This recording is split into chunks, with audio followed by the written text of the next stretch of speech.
Blimba checking Charmaine Mkhata, AKMK, and a whole bunch of other AKAs. The Sobering Podcast, Season 4, Episode 9. We're back in this BI. Yep. You know what it is? Ntati Tusowadi Podcast. The Moozy level.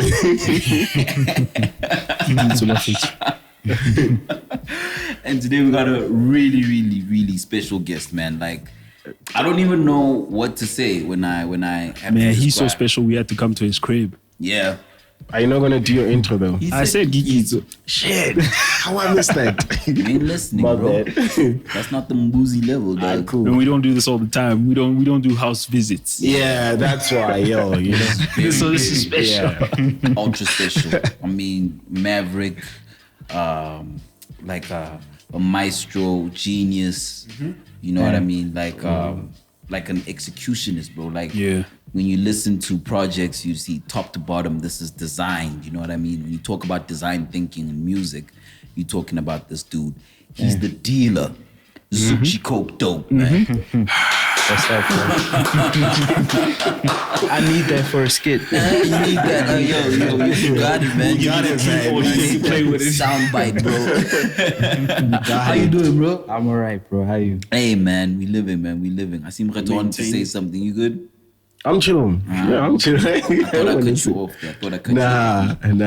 Nah. So yeah, man, I mean, it's a sobering, and I don't know if you're like familiar with like the format and everything, but you know, it's all about hip hop and it's all about what's going on in urban culture and in music right now, you know? Yes, sir. And there's not much that's happening because we're still where we are. But Even though it's level 2, but level 2 has livened it up a bit, you know what I mean? Yeah. Events are coming back. Yeah. That's good. You know? I don't know about coming back. They back. We was out on. Yeah, we were out Thursday. Yeah. Oh, were you? Yeah. Alright. Well, not really out. Yeah. Because it was like just across this guy's Yeah. place, you know? Yeah. That was the Dawn Design in Speedsta. Oh yeah, his Speedsta told me about that. We drop by. I put it in the group. I don't know. Because it's down the road. Like, you know, I could have popped in as well. I was surprised.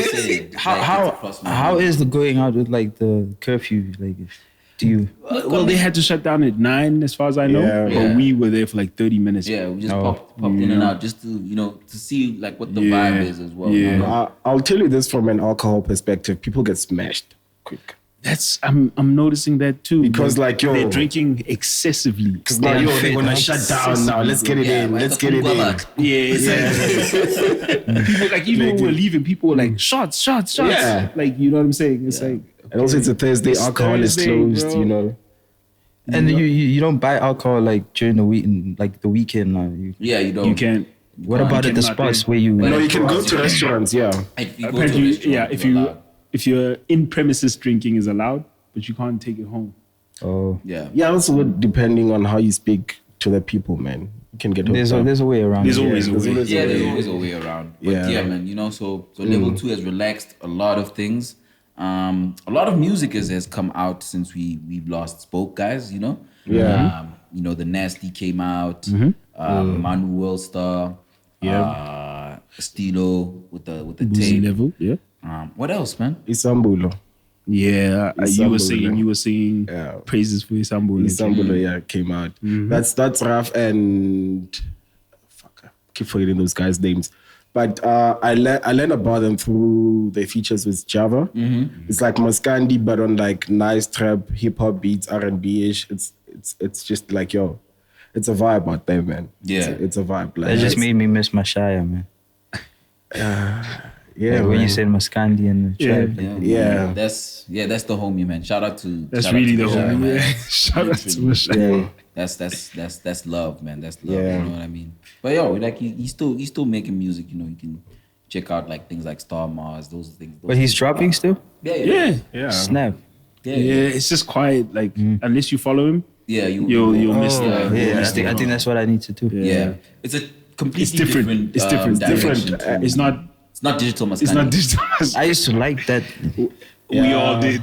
We all still do. Yeah. Digital Maskandi. I think, I mean, he birthed that. You know what I mean? Like, Of course. Yeah, I think he also feels like a lot of people like are offshoots of that. Yeah. So he's gonna move on to the next. Yeah. Yeah. I don't mind this new Masha stuff, but it's just short, man. Like, there's an EP when we're coming from Bacardi, the one year. Yeah, that was Star Mars. Yeah, it was like 15 minutes. Yeah. Yeah. It's like boom, in and out. Yeah. Very experimental. I mean, take a listen to it. I mean, you decide if you vibe or not. But just know it's totally unassociated with digital Maskandi. Yeah. But yeah, Long story short, he's still out there. yeah, making stuff. definitely. Yeah. You know? But yo, man, so shout out to everybody that did put out music. Everything that I listened to is like well executed, you know. But it differs from person to person in terms of opinion. How do you feel about the Nasty C? Because I know you was looking Yeah. forward to that. Look, it's different from Strings and Kitty, Bling. what's up? Because I still prefer Strings and Bling. Yeah. Because of more of the rapping stuff. Because I still love to hear Nasty rap more. Mm. You know what I mean? But but it's like it's a very shiny album, bro. Like Define shiny. it's like it's clean, bro. Yeah. It's clean. Well mad at done. that? I'm not mad at that. It's definitely targeting something that's beyond, you know, what we want. Yeah. You know what I mean? It's like he said, like I watched an interview and he said that he doesn't want to be in a list. And you even told me he doesn't want to be in a list. And you can hear that this is somebody that's basically said, this is me not wanting to be in a certain box. Like this is me just wanting to be pure. Zoocci, have you bumped it yet? Yeah. What do you think? I think it makes sense for what he's trying to accomplish. Yeah. And I think if you don't understand it, Yeah. I think you're not supposed to. Yeah. One, I think it's part of a bigger plan. Yeah. And what him and his team are trying to accomplish. Yeah. But if you're a music fan and if you're like a rap fan, you won't find there's something wrong with it, or you won't be mad at it. Yeah. Yeah. I agree with you 100%. And as well, the pen is still there. That can never. I don't think that's That you can't- Yeah, Like his that he's got, yeah. his songwriting ability Yeah. is out of this world. I think I was you know? saying to Gabriel, I was like, this is more world music type thing, you know? Yeah, that's what I'm So, saying. If you don't get it, I Yeah. don't think you're supposed to. Yeah. It's very global, and I see it achieving what it needs to achieve. 100%. And it's like crazy achievements because like even the international features that he has on, like the Ari Lennox, Lil Gotti, Lil Keed, you know, when you're searching them, the top performing songs by those artists at that moment was the Nasty C. Yeah, I saw that. I was surprised at that. I was That's the power. That says a lot. bro. That says a lot. Yeah. That's power, man. But yeah, I definitely have standouts. How many times? Of course, that was about to say. That's I love the first half of Deep Steak, Pockets. the overpriced steak is my joint. Steaks, as a rap lover, like overpriced And steaks. the one with Teller, man. The one with Teller was fire. I forgot the one with Teller. That's fire too. There's a joint, man. The Kid and got it too. The Buku. Buku is still my thing. I was waiting for someone to say that. Doobie Bucks is gonna do what it needs to do. Remember we were saying on Thursday, like, definitely is gonna do what it needs to do. Yeah, man, like it's very, very well done. Like it's shiny, clean, glossy. Like it's like it shines, bro. It's a good project. I'm not even mad at it like one bit. Like it's just seamless. It's just enjoyable like throughout. But for me, it's like you said, like how many times is that joint for me?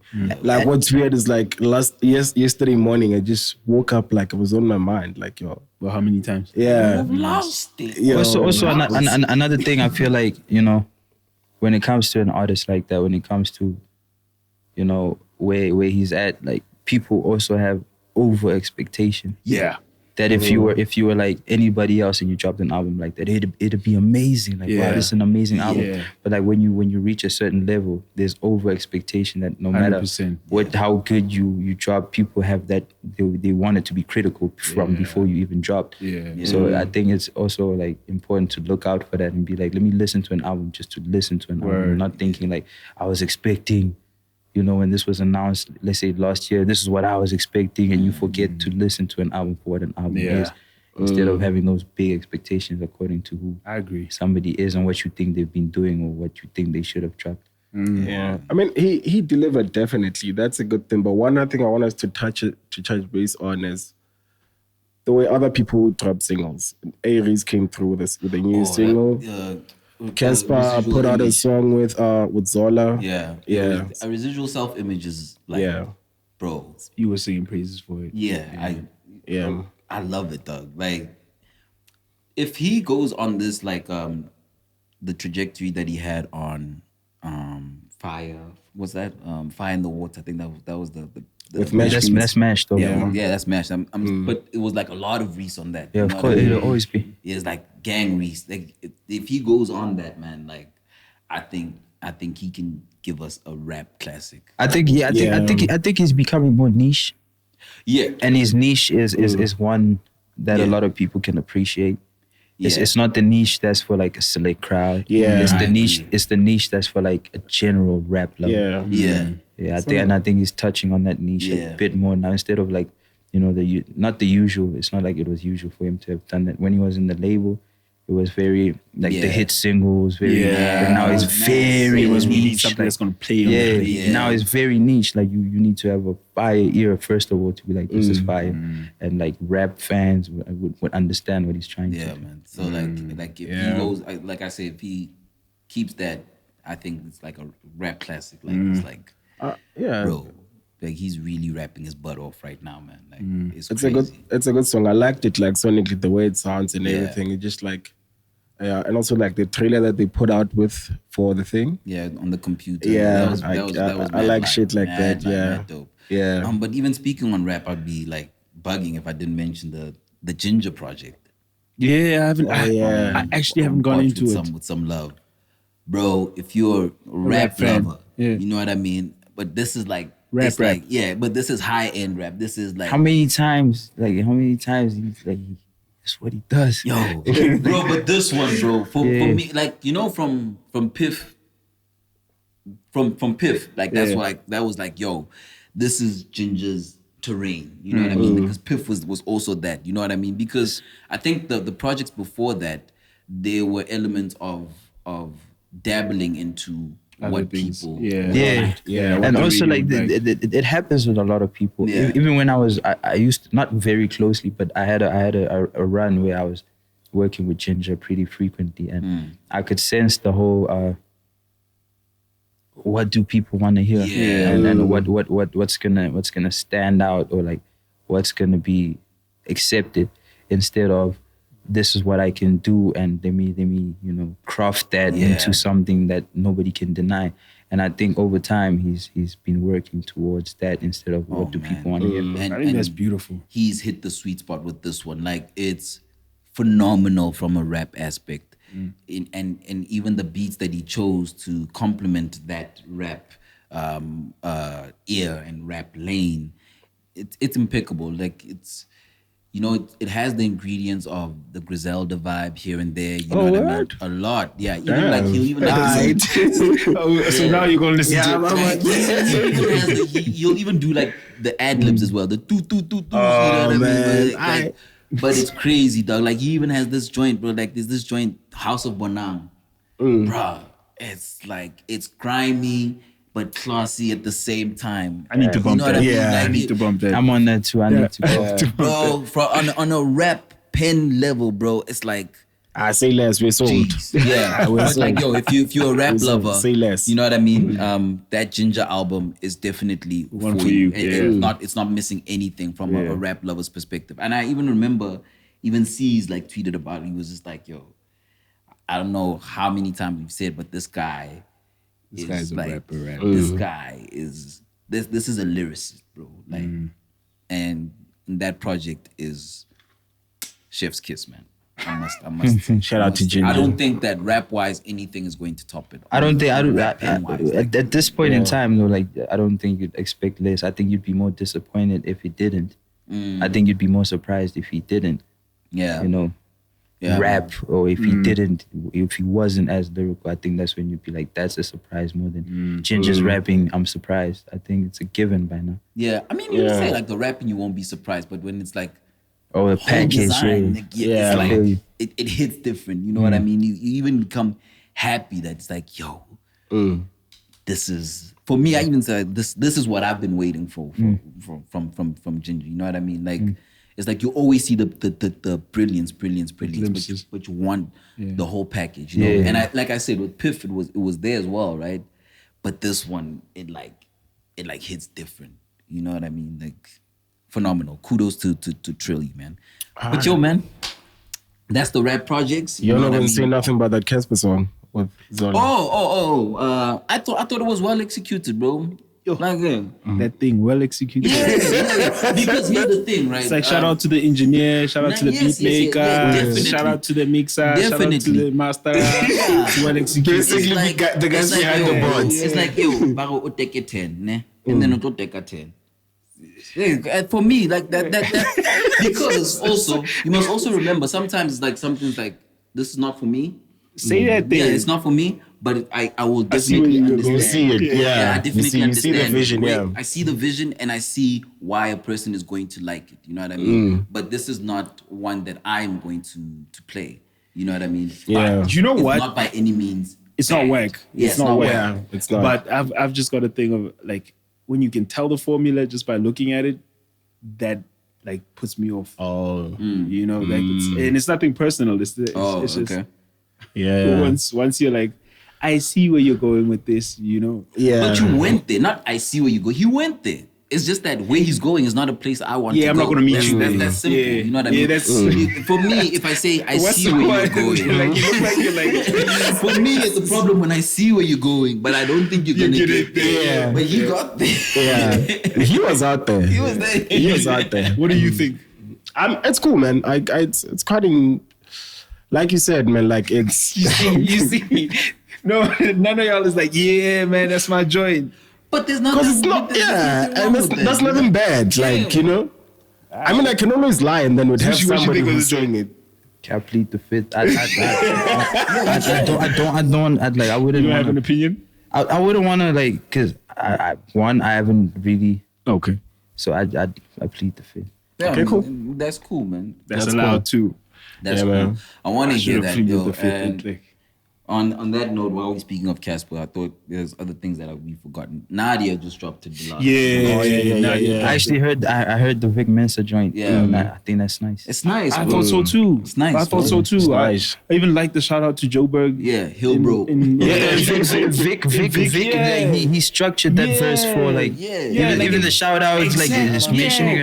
That's actually what I was proud of. That's a real feature. Like that's what I thought as well. It's not rest in peace. It's not Nas and HP like vibes, you know. Not at all. Yeah, hey, that was a real feature. Like that was. That's what I was happy about. I was like, yo, this is dope. It feels like okay. He took the time. Like that's different. Even though it was a check thing, you know, like it was like well, we don't know. We don't know, but like I assume he got paid for the verse. I mean, I compliment him for like he did like it's tailor made for South Africa. I'd say like more than Check. Like when you look at Nadia, especially even on paper. Yeah. I think if you're a Vic Mensa, because we shouldn't take away from like the figures our artists are. If you look at Nadia on paper and you're Vic Mensa and you're like, okay, that's a whole different market, that's a whole different world. It would make sense for you to introduce yourself. I would say it's more. If there is a Check, I would say there's definitely more of a reason than the Check. I'd go as far as saying maybe there isn't one because on paper it makes sense for him. I totally agree with you. I just really love that joint. I fuck with the joint. It's a beautiful song. It's a cool song. Yeah. Shout out, man. Shout out to Nadia. Shout out to Nadia. Still a stellar body of work. You know what I mean? And you've been hunting us about this Steeler project. Oh, this is a boozy level. Yeah. I enjoyed listening to Boozy Level, man. I enjoyed it. Oh, there's a joint there with Saudi, bro. Ooh. Saudi, man. Oh. Saudi's a fire artist, man. Saudi's another one that's like, Saudi's a fire artist. I don't even want to say. I don't even think he slept on. I think we all know that he's really dope. Man. Yeah, he is. He is. Beautiful song, man. Grimy. I mean, it's a lot of grimy songs. You know what I mean on that project. You know, it has a bit of a grunge darkness to it. But it's dope. There's a joint also 25K. Love that joint. I wish 25K's verse was longer. Really dope, man. Like he did well, man. Like I I don't know why it's not on DSPs yet. I haven't seen it there. What, Muzi level? Is it on? I don't know. I don't think it is because I would have listened to it. Because the only reason I didn't listen to it is that I tried downloading it, but because of the phone that I use, what happened was the phone that I use doesn't do downloads like that. So yeah. But while you're talking about 25K, shout out to him for the quick response. Quick response, to the Doobie Man issue. Shout out to Malachi. Shout out to K Malachi as well. Like I spoke to him too about that just yesterday. Oh, I didn't see that. Yeah, I spoke to him. That was quick, fast. I respect that. What happened? What did he say? I'm just denouncing more than anything. Okay. You're gonna remove the joint that they have together on DSPs. Yo. Yeah. I mean, it's just you can't. Yeah, you got to read the room right now. Yeah. You can't in any way, not even tolerance, but you can't in any way not denounce. Yeah, yeah. I told him too, like, what you were doing with the press release, and even like from how you move, you gotta make sure you're not in any way, even like behind the scenes, you can't be, it's something you really gotta be talking to your bro about. Yeah, like, that was not the right thing to do, and you need to do the right thing from this point. I had a conversation with him about it when I saw the press conference. Yeah. Not conference, statement. Press release, yeah. I was like, nah, man, you gotta not even show for show, but just do the right thing about that.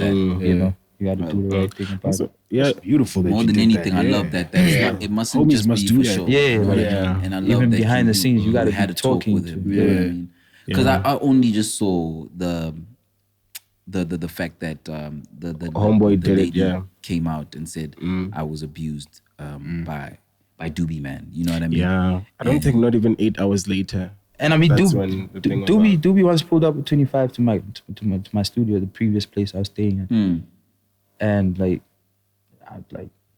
though they pretty close, and from the reason why I had to talk to him about it is because I know that relationship, and obviously it's from a time where things like that were not happening. I would hope so. So I knew how 25K would be viewing that situation. So I was like, really got to do the right thing about it because I know them two are like pretty close. Yeah, man. Shout out to 25K as well, man. He put out a song as well. Ghetto Angels. Yeah. Beautiful. Yeah. Yo, the album coming soon. Yeah. Man. Also saw his new video as well on TV. I didn't see that. Which one? It might be old. Yo, the album coming soon. Cool album coming soon. And with that said, yo, let's talk Zooci. The album coming soon. I hear what he got out. He'd probably tell you too. Like, I see that, but the album coming soon. Like that's.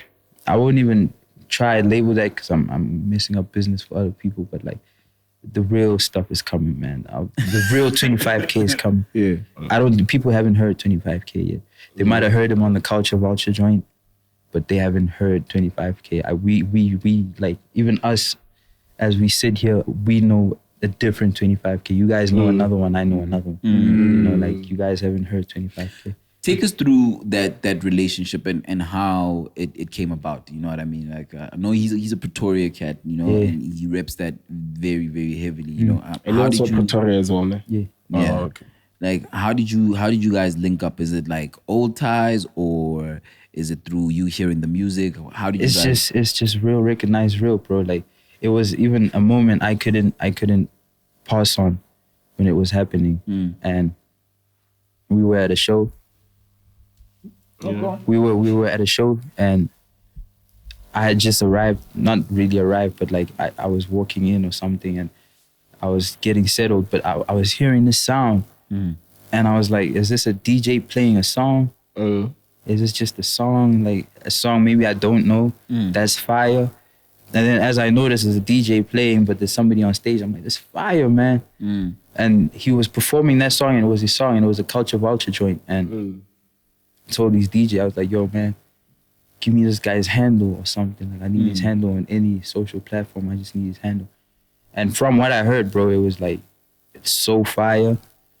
But I didn't want him to, because once you've got a fire joint and your next stuff comes out, it's like you might have let go of what makes you, or like, because I felt like that song was so fire that it could be him. And I hit him up. I was like, if you trust me, let me produce an album for you from one song. And, you know, like, we just haven't stopped working since. I think that was like 2 years ago. Mm. Yeah. Is that how much involved you are in this new project? Like, are you doing the whole thing? Yeah, I curated, put together by, and, you know, executively produced it. He's on the raps, and I'm on everything around that. Yeah, that's dope. And he's dropping it under my imprint too, Piff Audio. Piff Audio, yeah. I was about to, Oh, shit. So how that work with Universal? The label.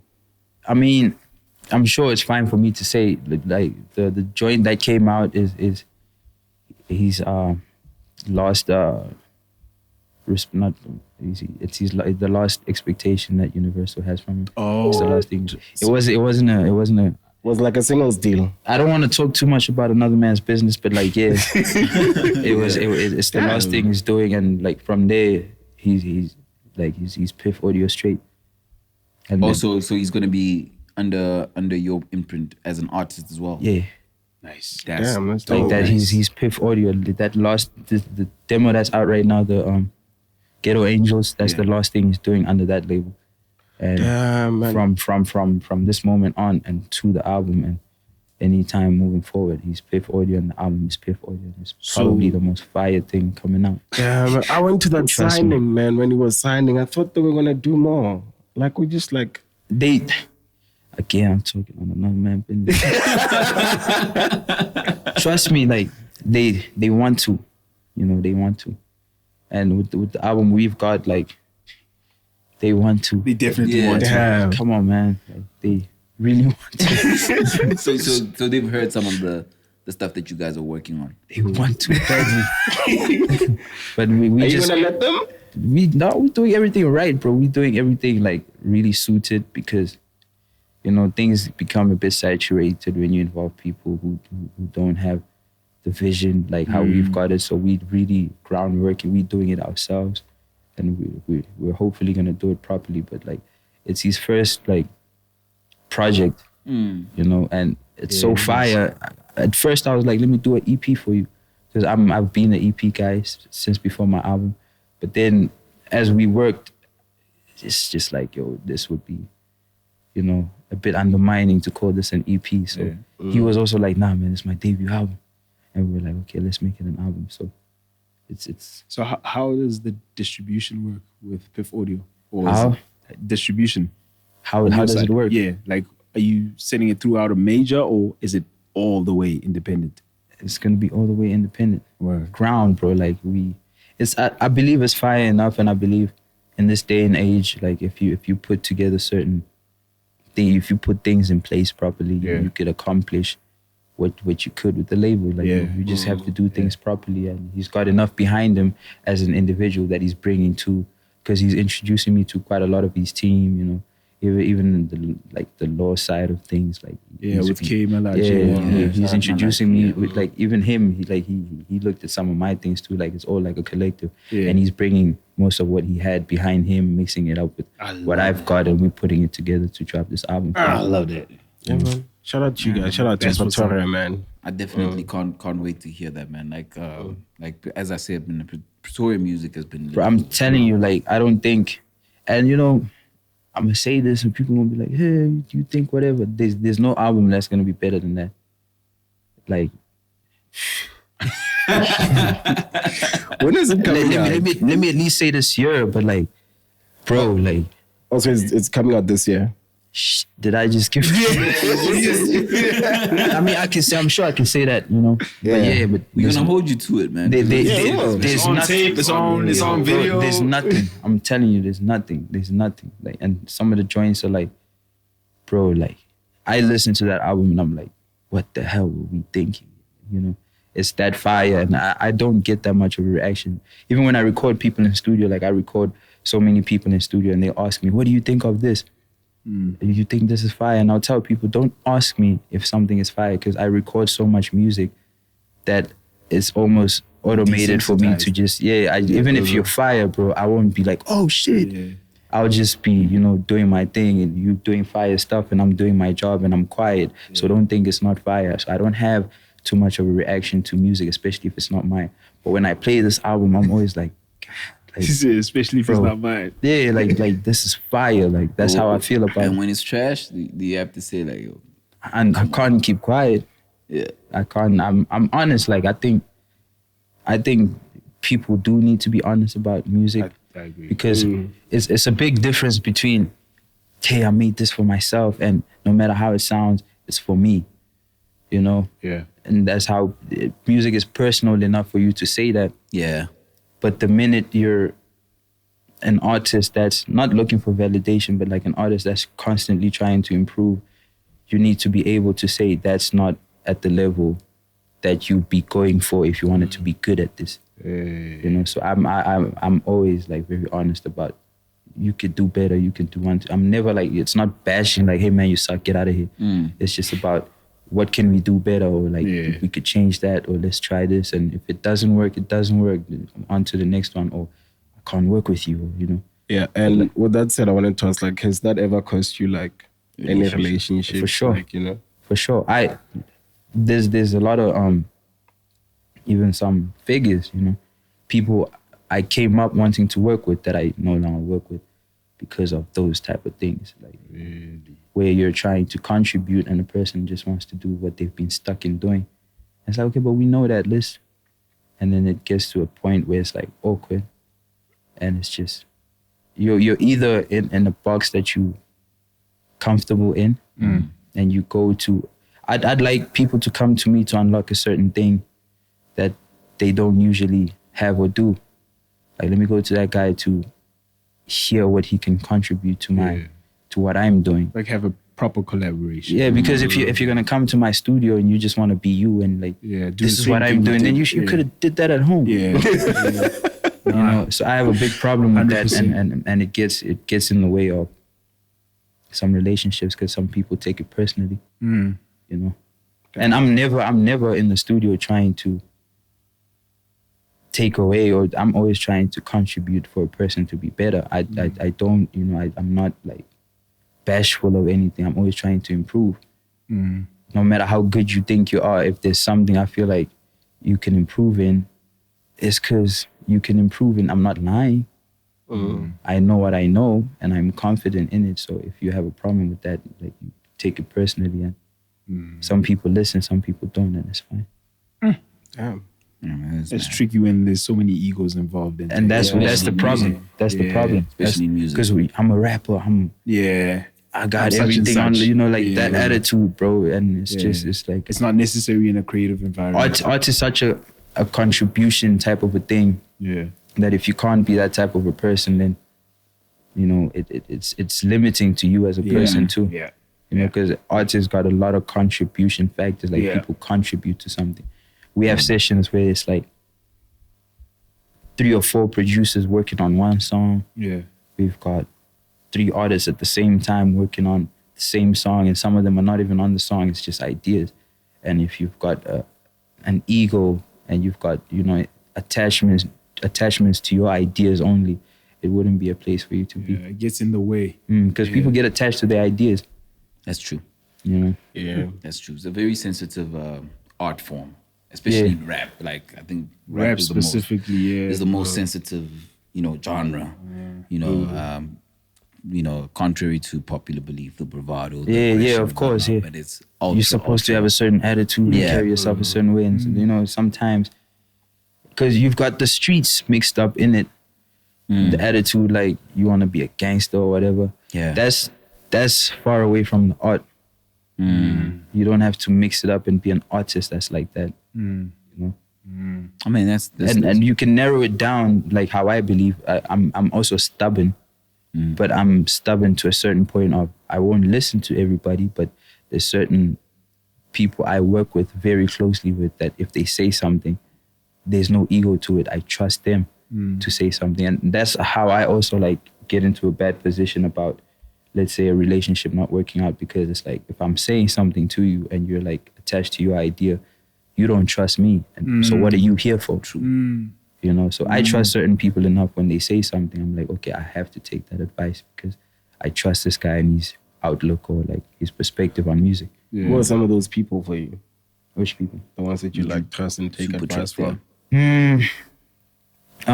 There's like this. I'm not sure if a lot of people know him, but like he's very behind the scenes. There's a producer called Big Lez, for real.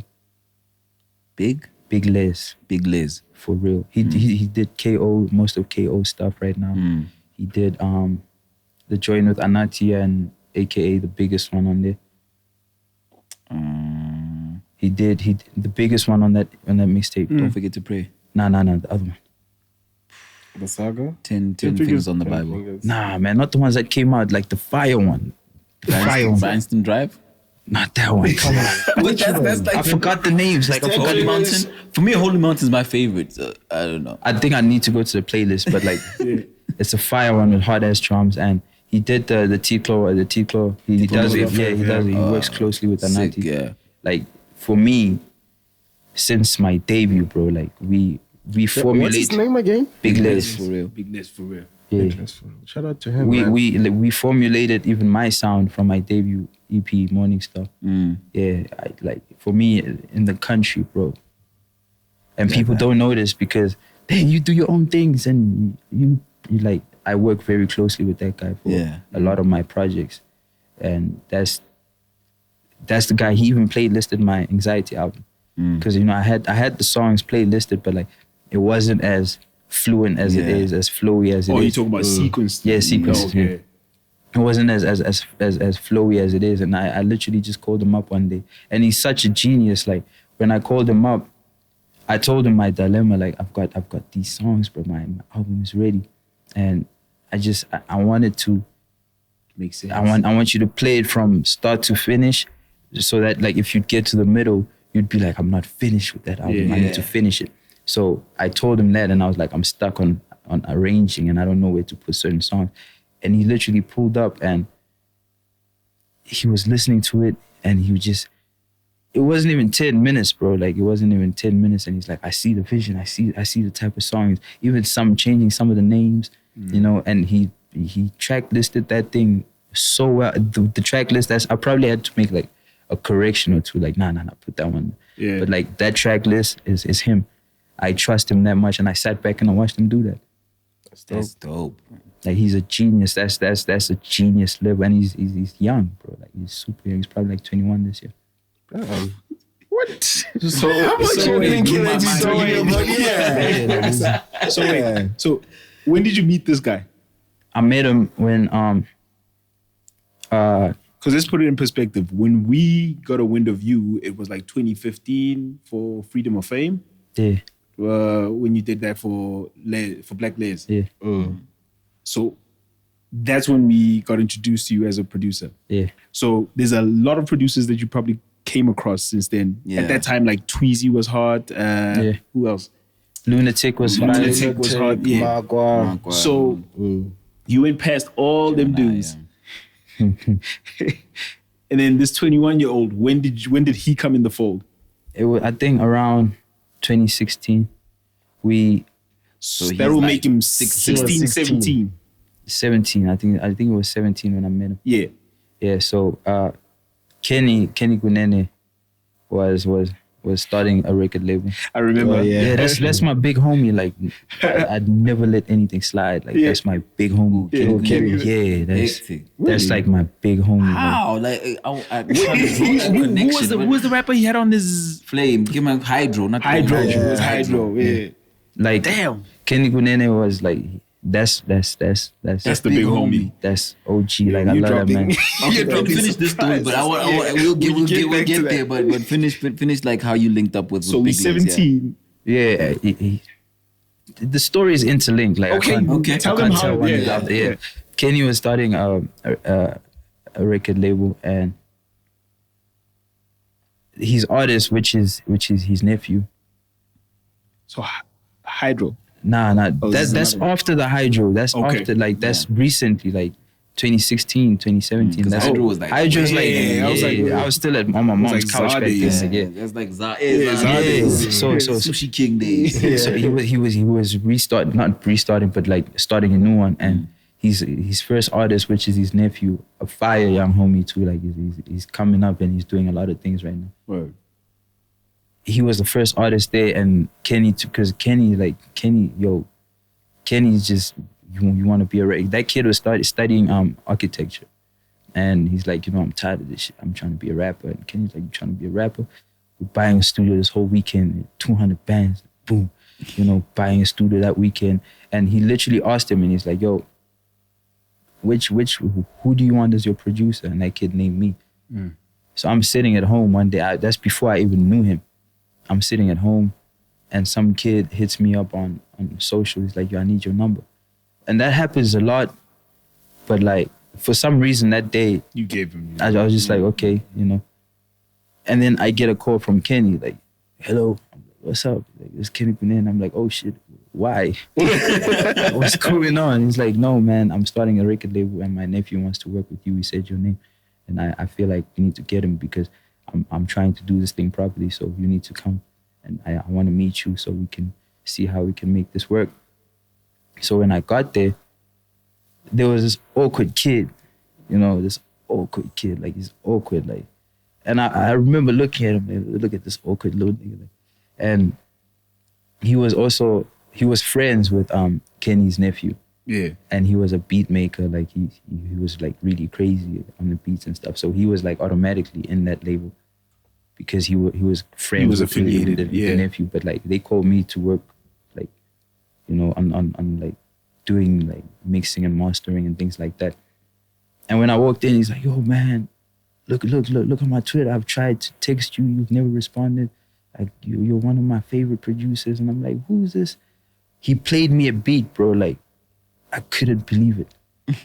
Like, I literally could not believe there was a person in this country making music on that level. Like, I could not believe. And he was young, and he was super young, like geeky, nerdy, as like super nerdy. And ever since then, it's always been a thing. I've just been watching him grow and like, trying to, give him game on how to do some of the things he's been wanting to do. And like, from the time I decided to get my hands fully in with like making music and like being an artist, like crossing from just strictly producing to being an artist, I've been close with him. And his sound was so crazy that we formulated my whole sound together. So ever since that time, it's not a thing that I respect on some, like more than like business or like that's the person I just want to be next to. It's a thing of even if nobody has a clue who he is, he's probably the most talented hip hop producer I've ever like come across like shaking hands, like no personally, like he's the most fire. Damn. If I had to name anyone I think is the most fire outside of me, and I don't think there's a lot, and I probably think there's nobody, it'll be him. The most fire person I know. Shout out to Big Lez. Yeah. Shout out. Yo, Big Lez, we're gonna do some history on you, and we're gonna find you. Damn, man. So now you spoke about something like very important, and I think it's important that we touch on that, like your transition from producer to fully fledged artist. So just take us through that journey and how we got to basically Morning Star, because I wasn't well versed in terms of even the production. Like I didn't even know the Freedom of Fame vibes. You know what I mean? Yeah. I knew from the Hustle theme song. Yeah. Did it just to flex? Did it just to flex? You know what I mean? Yeah. I knew from there. It's like, yo, this is Zoocci, and then backtracked and saw like the production vibes. Like, okay, cool. But take us through the journey from just production to the hooks to fully fledged artist to a full project like Morning Star. It wasn't a day where I was like, okay, now I want to be an artist. For me, it's always, I was in a rap group 2008 when I was in high school, like my first year, grade 8. 2007, I was in a rap group in grade 7, And it was a thing of when I got the software to make beats, nobody wanted to jump on my beats. Not because... Did you make beats to rap on, or did you make beats to give to... I made beats to listen to because I couldn't stop playing with the software thing. Yeah. So I'd play with it and make a beat and then put it on a USB and just listen to it wherever I went because I made it. Yeah. And then it got to a point where I was like, okay, listening to beats is redundant. like I've been doing this and I know. I didn't know how to make fire ones then, but I don't think so. But like, I wanted to hear people on my beats because they pointless without them becoming songs. So I used to play soccer and I even quit. I used to play club soccer, bro. Like, I quit soccer and were you nice at soccer though? Probably one of the nicest people I know. Club soccer. Club soccer. What level did you get to? What? I was a tux, bro. Oh, you're a tux? Yeah. Oh, cool. So, me and my friends around in the neighborhood, Diamonds is, you know, do you guys know an artist called Diamonds? Yeah, that's the one that you feature a lot as well. Yeah. And he just put out a project with Flame. Yeah. Love that Diamonds. project. We grew up together, like we from like small, we grew up together. And I remember we used to go play, so I was better than all of them because I was the one playing club soccer. They just used to play it in the neighborhood.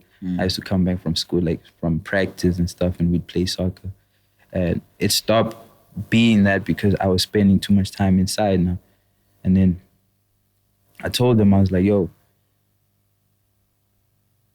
listen to my beats. Like, I'm making beats now. Can you guys listen to these? And they'd be like, oh man, let's go play soccer, bro. What are you doing? And then it went from that to I started trying to record myself because I couldn't even get my friends into it. Like I couldn't rap on to try something like I'm making beats. Can you try to be an artist so I can hear something? Like, that's what I was trying to do. So I couldn't get any of them to, you know, change our you know habits. So I used to record myself on like I used to buy dynamic microphones for like 150 from Game. I remember those days. Karaoke ones, bro, like 150 from Game. And then put it on my laptop and record myself on Virtual DJ.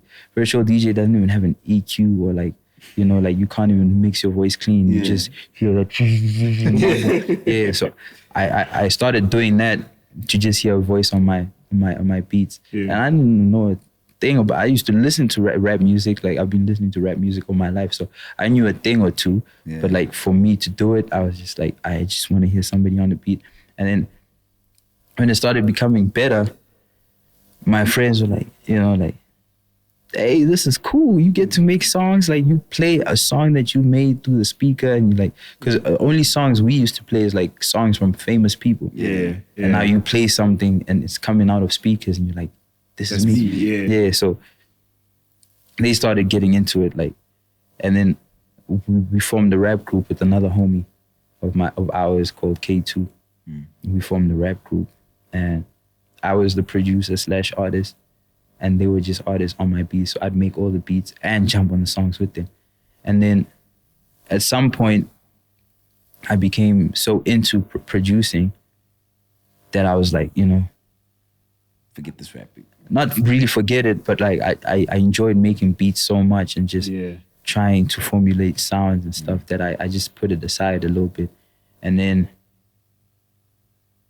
I did that for some years. That's when the Freedom of Fames happened.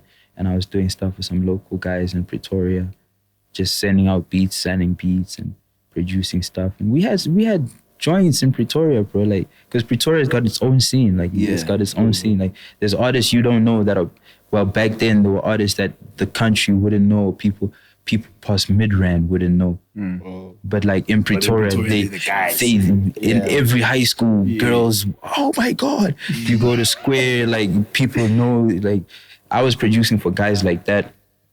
And then it crossed over to like placements. Like I was looking for like placements, like okay, this is getting boring because it doesn't even get past Midrand. Like, you know, there's bigger, you know, like. And then I started looking for placements, but as a producer always. And then when I started sessioning with a lot of artists, I'd always have a beat. Like that's when like Big Stars and them, like that's when like I was working with guys like that. I'd always have a beat. And while I was making the beat, I always heard something. I'd be making the beat. And it would be fire. Whichever artist would jump on this beat like this. And then I'd get an artist in studio and they'd take a lift on it. Cool, it would be nice.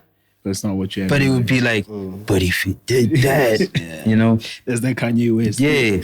And then at some point I was like, okay, instead of imagining it, I mean, now I've got tools, bro. Like, it's not virtual DJ anymore. I'm making the rappers that I work with sound the cleanest. I had the cleanest sound in Pretoria when I was coming up, just that nobody knew about it. Like, I had like people that were popular and like famous and stuff had the bad sounding recordings, and I was a nobody, and my vocals with the artists I was working with were the cleanest things you hear. So I was like, okay, my sound is clean. So if I would attempt some of the stuff I've got in my, it's not virtual DJ anymore, like how we used to have it. So it won't be. So I just, when I was making stuff, I'd be like, instead of hoping that a rapper jumps on it, let me see if I could provide the platform. And then started with choruses. Because like the thing I'd be repeating while making the beat wouldn't be like a verse or anything. It'd be like a catchy hook. Yeah, a chorus. So I'd make the beat and then do the chorus.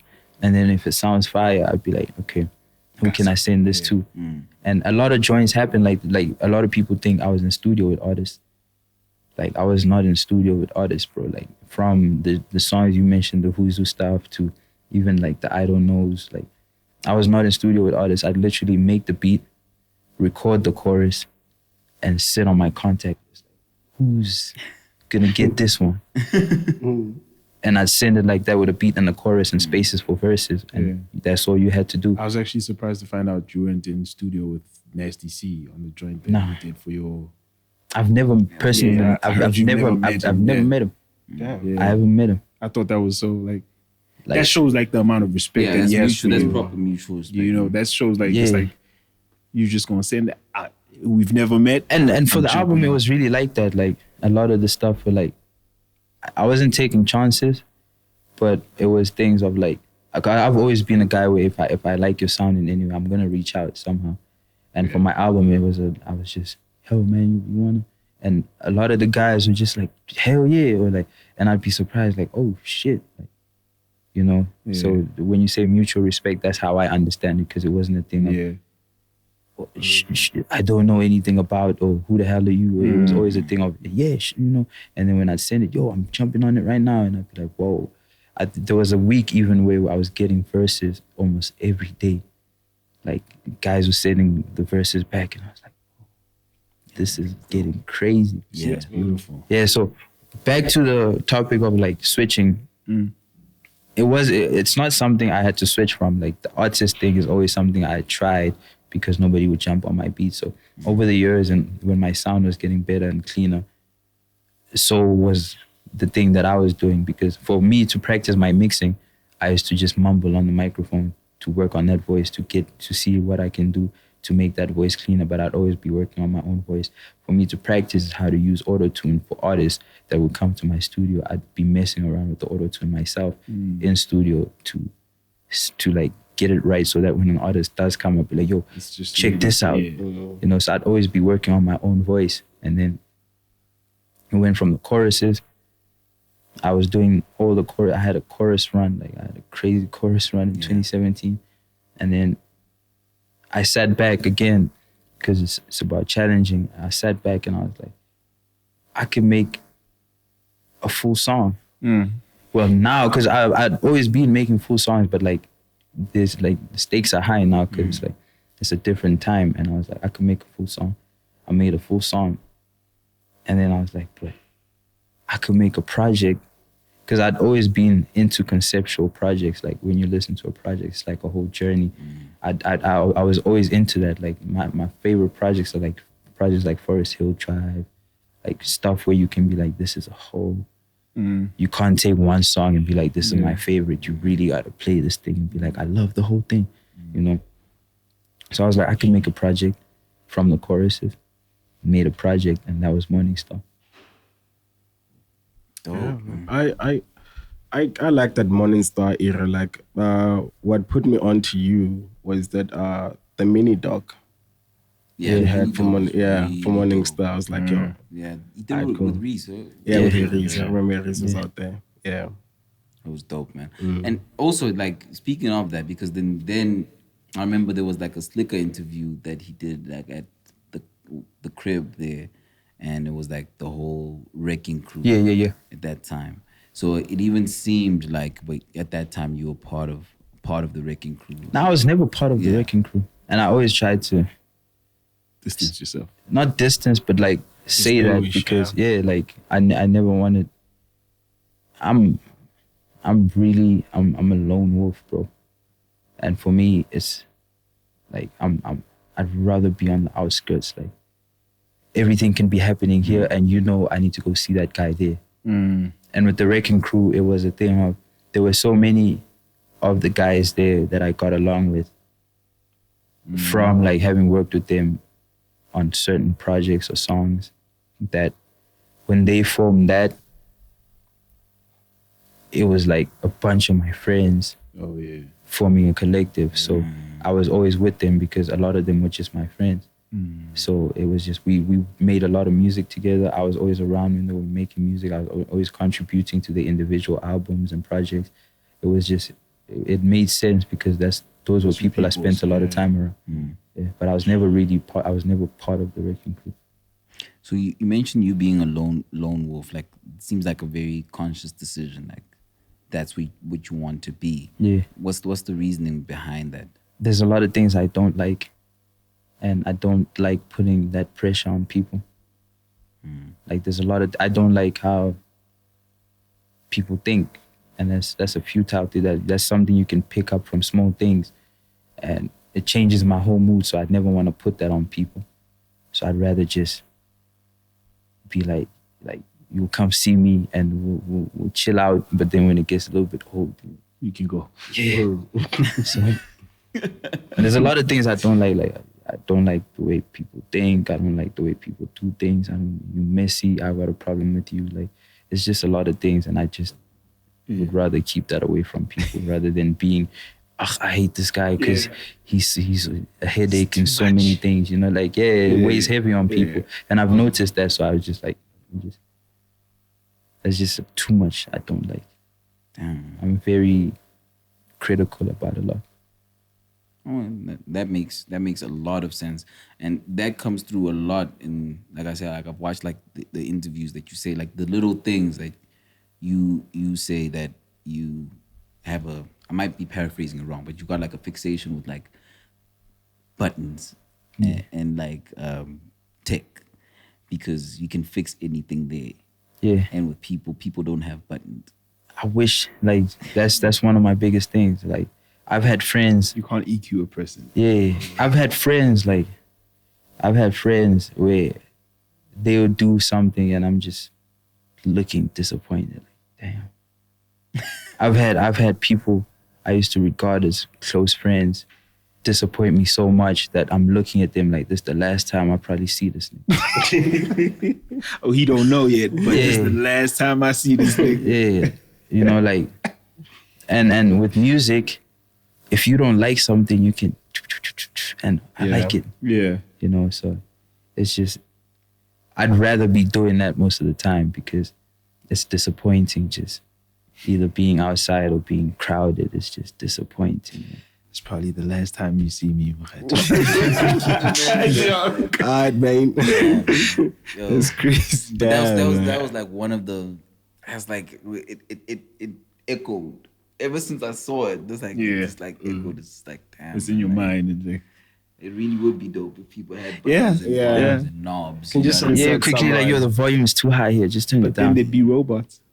Yeah. I mean, it's better. Like, you don't have to take it how it is. I think the problem with people, they condition themselves so much. Like, I like that you say condition themselves. Have you ever met a person that's like, they'll bump something in your house, bro. They bump something and it falls, and sometimes even breaks. They bump something, they're like, oh, I'm so clumsy. And it's like, why not stop being clumsy? That hit so hard. That hit home. Oh, I'm so filthy. Then go wash. The people condition themselves so much. Or like, I get a certain way when I'm drunk. Why don't you just stop? And I'm the type of person, not too like self-righteous or anything. Yeah. I try with everything. And to me, everything matters. Yeah. You know, I'm not a very social guy, but I understand that when you have people around, the least you could do is conversate. Yeah. Yeah, and I've seen that too. I mean, like, from your energy, like, seeing you from a distance. Yeah. Like, when we come here, I'm like, damn, man, this nigga doesn't look like he likes people. But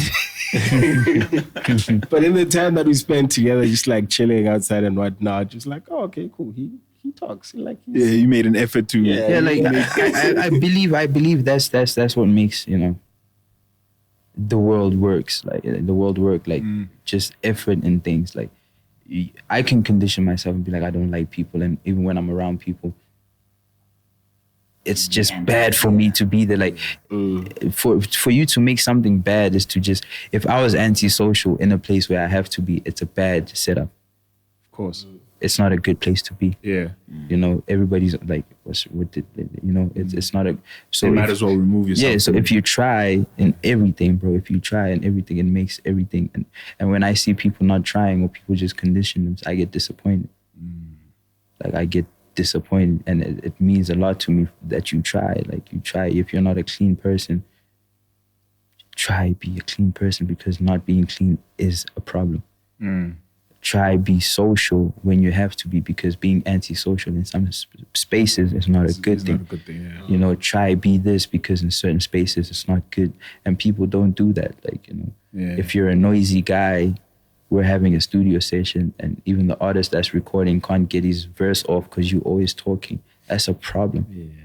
And you can't just be like, hey, I'm just talking. I'm a talkative person. That's conditioning yourself. Yeah.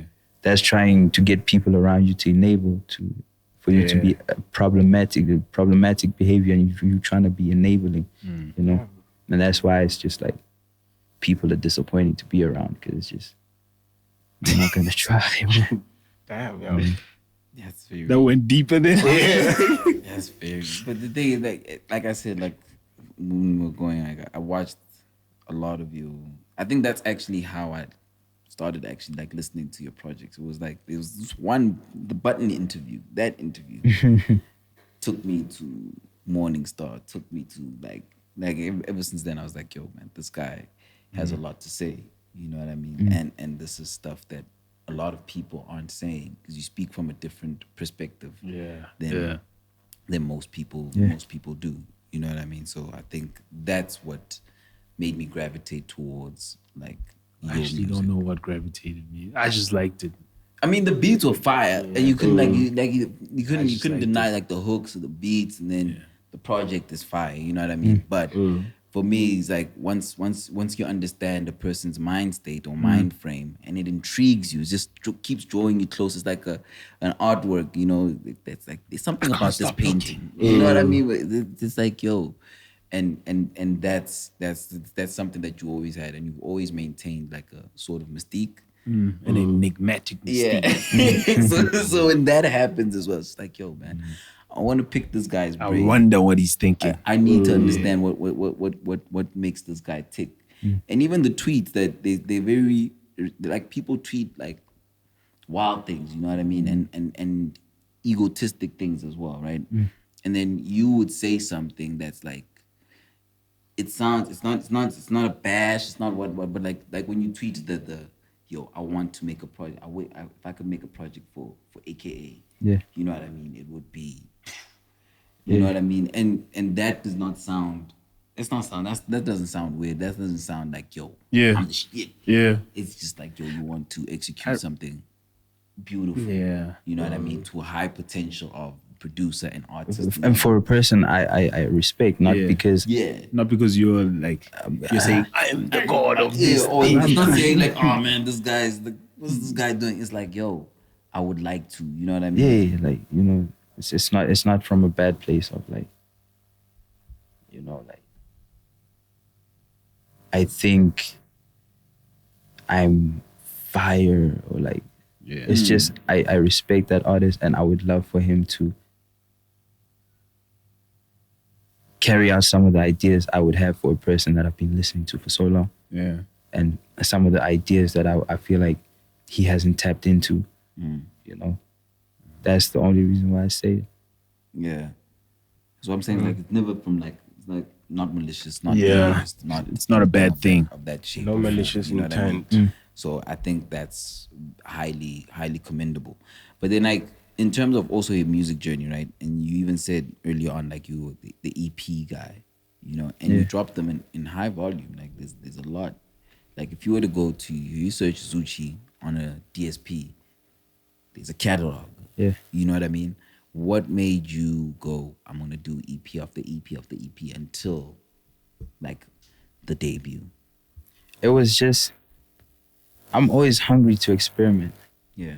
Like, and in the experimentation with EP, like you can be wild. Like you can rap backwards if you want to rap backwards and be like, I'm putting this on my EP. Yeah. Like I just like I have a love for experimenting and unfiltered experimentation too.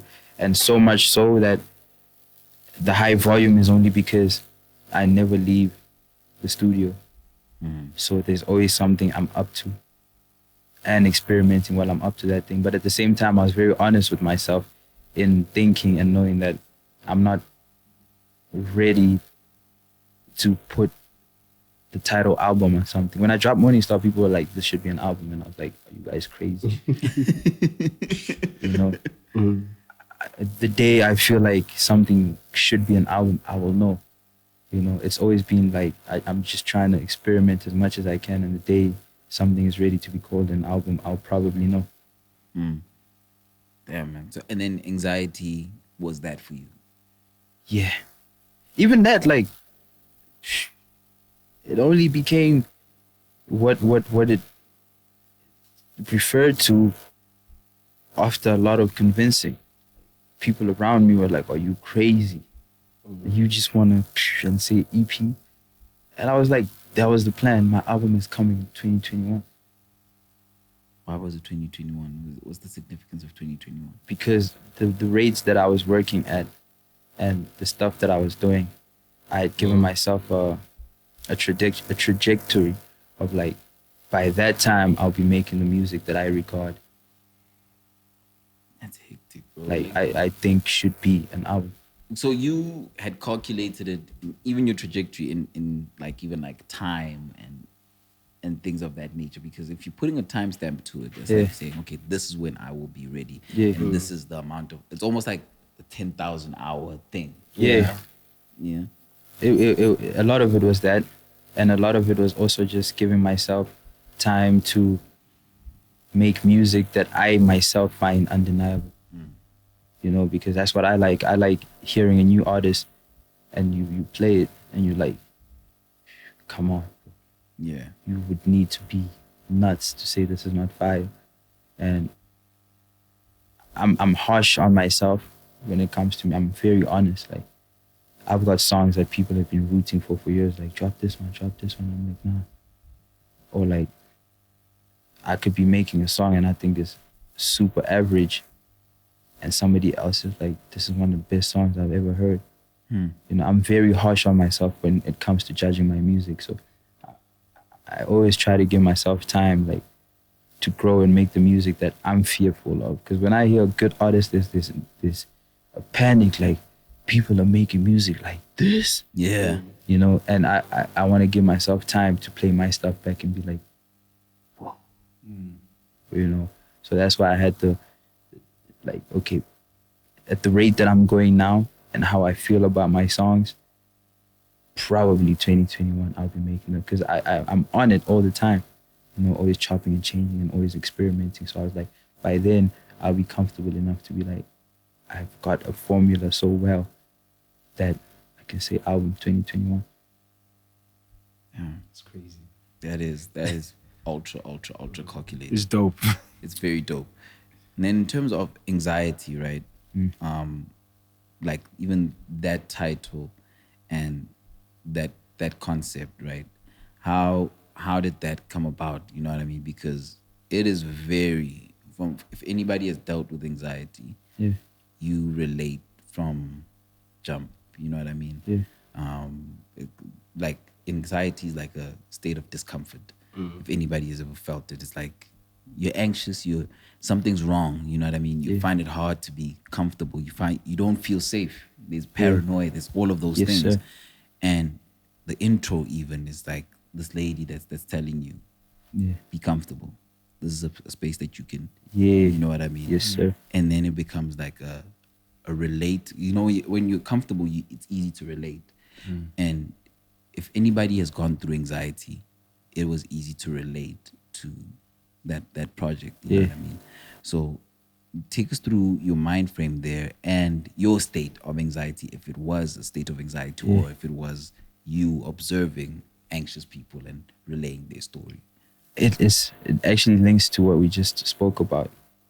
I was starting to work on songs for this magnificent album I had in mind, you know, and it's like the album that I announced, where I was saying I'm gonna drop an album in 2020.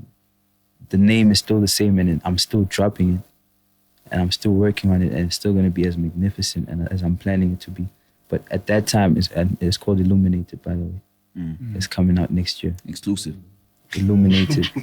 And I was working on songs for that because in my opinion, like, if anything, I was gonna,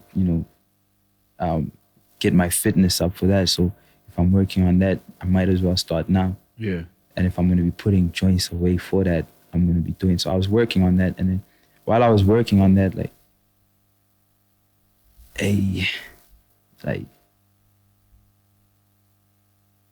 a bomb hit, bro. Like a mega bomb hit, like a bomb.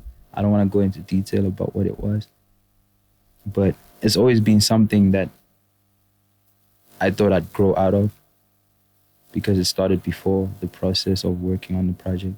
Okay. And it's always something I never understood. I just thought it was like something traumatic that I went through that I...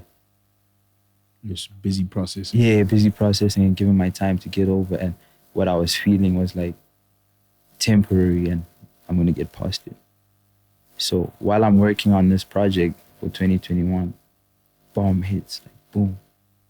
And then this thing that I've always sort of had because of a traumatic experience from before, heightened.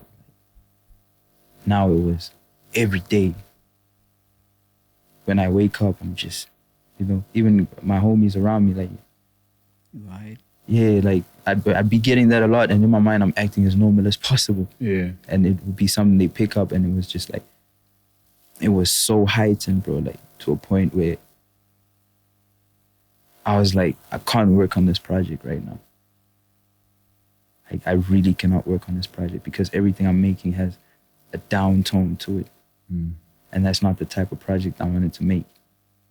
So I started reading up on this thing, like, just, first of all, investigating, like, why would you feel like this in a normal setup when nothing is wrong? Why is your heart beating fast when you're just imagining stuff that's not really going on? Or imagining stuff that is from, like, years ago? Why would you sit there and have your heart beating fast as if it's happening right now? And then the more I started reading on it, the more, I got enlightened about what it means and what it is and how you can, curb it or how you can try and make it better.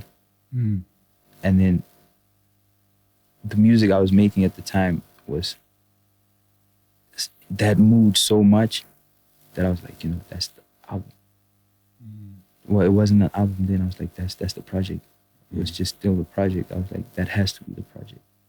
Because every time when I'm making these songs, I feel the same way.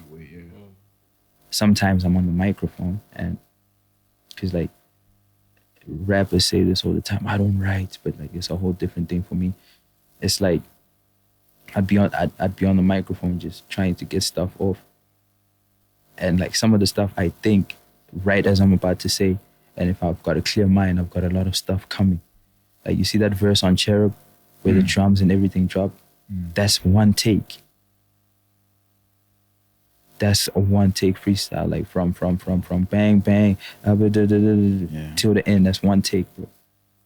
And that was a thing I did with a clear mind. So a lot of the songs, I couldn't do that. Like while I'd be trying to get stuff off, I'd even forget what I'm saying because while I'm on the microphone, I'd venture off into different thoughts, something I'm thinking about, and then so even my process changed where I needed to take things piece by piece, and I was like, you know, this music matches the whole thing that I'm researching and that I'm going through and I'm learning to understand. So that's when I named the project Anxiety, and that's when I started making songs about the different moods and the different things I had perspectives on. Like if I think back to, like, let's say relationship stuff, and I'm like, you know, what is the problem there, in my opinion? I'd feel that about it and then make a song about it. Falling in my, like, joints like falling in my sleep. That's my joint. Like if you research what it means to fall in your sleep, you know when you're sleeping, right? And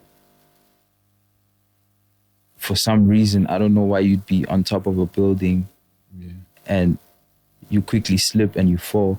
And then before you can hit the ground, you get so scared you quickly wake up like, hey. That's happened to right? A lot of us, And you were falling in your dream and you quickly wake up and you're like, hey. Somebody said, like, if you land in your dream and you die, you will die. You see stuff like that, but to have that dream means there's something overwhelming in your life. Yeah. You know? Those dreams normally happen, like, right, just when you fall asleep. Like, that's when, it's never like deep in the sleep. Never a middle dream. But to have that dream, what it means in your waking life is that something is overwhelming to me you. in the middle, like at like 3 a.m. Really? Yeah. And since it happened to you, the reason why it happened, there was something overwhelming you in your life. There was something that's like not a problem, but like really overwhelming, or something you're constantly thinking about. To have that dream, like, psychologically means that. Yeah. So like even the joints on the album, like the moods and like the encrypted meanings, and it's all just combined into this heading of anxiety. You know, like so it just became that, and I had to step away from the project I was working on because I didn't want to work on it under those conditions. I want to make some happy stuff too. Like I want to. But did making that material like kind of alleviate some of the anxiety? Yeah, that's what I was gonna ask. Was there like therapeutic? Yeah. By the time I made the last song, I was good. Which is crazy because like there's a voice that you have on the album of that guy saying like you always that people tell you can control it, you can, like, you know what I'm saying, and like you can't. You can like. They try and manage it. It actually said you there are people who go around saying you can get rid of anxiety and you can, you know, and you really can't get rid of it, but the secret is actually learning how to either cope with it or like not make it matter so much that it affects you in such a negative way that you can't do things. Yeah. You know? Yeah. I'm not even gonna lie, man. Like I couldn't get through it just because of like the subject. You relate too much. Exactly. Just from the name alone, I was like, nah. Me, it was the exact opposite. It's like, because for me, because I relate so much, you know what I mean? There's a song, but it came off the album, I think. There's an international artist, Anxiety by Joel Ortiz. And he also breaks it down. He breaks it down in a song what anxiety is. And I relate fully, right? And even when I got I think even Black Eyed Peas had it, with the rock one. But because it's so loud, the it was so loud. Yeah, it was like induces anxiety. For me, it was just and it's like ironic because like the hook is like take away my anxiety. You know what I'm saying? Yeah. You know what I mean? But the Joel one, it just goes through every single thought that an anxious person has. Well. I'm not gonna paint it like all the same, but I can relate. Yeah, for you, you know, for me, that's he paints the picture nicely. Yeah, and with your tape, with the album, when I looked at the track list, it was just like, yo, this is everything I feel. You know what I mean? Like when you talk about it, there's insecure, there's even like there's narcissism, you know what I mean? There's that thing for me the way I take it, right, is like when you're anxious, there's the part of there's an extreme insecurity that you feel, right? And when you have that insecurity, you find a way to battle it. And the only way to battle it in a negative way for me, sort of, is narcissism. Of course. You know what I mean? It's to say, yo, why am I feeling so insecure? I'm the shit, man. Like, Guess what? Like, you know what I mean? I feel that fully because during the recording of the project, it was so many days where I'd be walking around the house and I'm just like, you know, feeling sorry for myself. Like, I can't do nothing today. Like, like everything is just weighing so heavy that I don't have the initiative to do anything. And it'll be like 3 days in a row maybe. And then probably on the third day, I'm on my socials. People are saying all these things. Hey, you're the greatest. Hey, the GOAT. And I'll be like, who the fuck I am? You know who the fuck I am? And actually, I am the GOAT. That'll be the only thing that's making me get up to, let me go record something. You know who the fuck I am? I'm good at making music. Let me go make music today. But I only had to say that to just get out of, you know, the insecurities and get out of the uneasiness and the anxiousness. I only had to say that to feel better. Yeah. You know, and that's how this narcissism song came up. I only, like, the day I recorded that song, I didn't want to do nothing for probably 3 days. And even for me to call up Youngster, I was like, Youngster gonna answer, it's me. Only because we got songs before, not because I feel like Youngster's gonna answer. I want to put Youngster on this song. But like, for me to record that song, I had to tell myself so many things. And that's why, like, I don't hang with niggas that rap, because I was just, you know who the fuck I am, only to be able to record and feel like I can function today. I need to tell myself so many things. Yo, man, like, yeah, man, it's me saying that I couldn't get. I just hope that you didn't take that. Nah, bro, no. Because it's something that's really like close to my, like, I have that the whole anxiety thing as well, and I couldn't, like, things that I feel and things that I go through, I didn't want to go through them when your project dropped. Yeah. That's just what it is. Yeah. Like, in that time, I just like, okay, cool, I see what's going on. But with that said, I do have a favorite song on there with Homegirl and Benny Chill. Yeah. The part 4, I forgot what it's the name of the song. Current State of Mind. Yeah. I like that shit, man. Shout out. That's my shit. How'd you link up with Benny Chill on that? It was I had the song, the first part of it, the part with the drums. I even performed. Like switches 2 times, no? No, that was the end. There's one switch. Yeah. So it was the one with the girl singing Yu-Gi-Oh! Like she was singing the chorus. It was that part. I had that song, and then for some reason, like the type of song that was, I was like, I just wanted a guitar, and I had a friend who plays acoustic guitar, and I was like, could you play a piece for me? And he played a lot of different things. I kept on saying no, because I wanted something very open and very breezy, because I always wanted that to be the last song, but I didn't want to end off dum dum shh dum dum dum. I wanted to air it out nicely, and the album is over. So I wanted the guitar one because of some other influence from some Kanye West stuff that I'm into. But like, I just wanted the guitar, and he played that riff for me. He played that melody for me.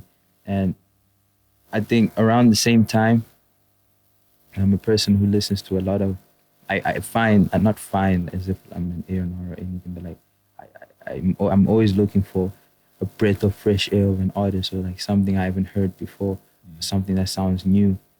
Like, I'm always just looking around. I might not listen to it like every day, but I want to find it and try to connect to it, and connect with it, and be like, hey man, let's make a song. Or hey man, you should come see me.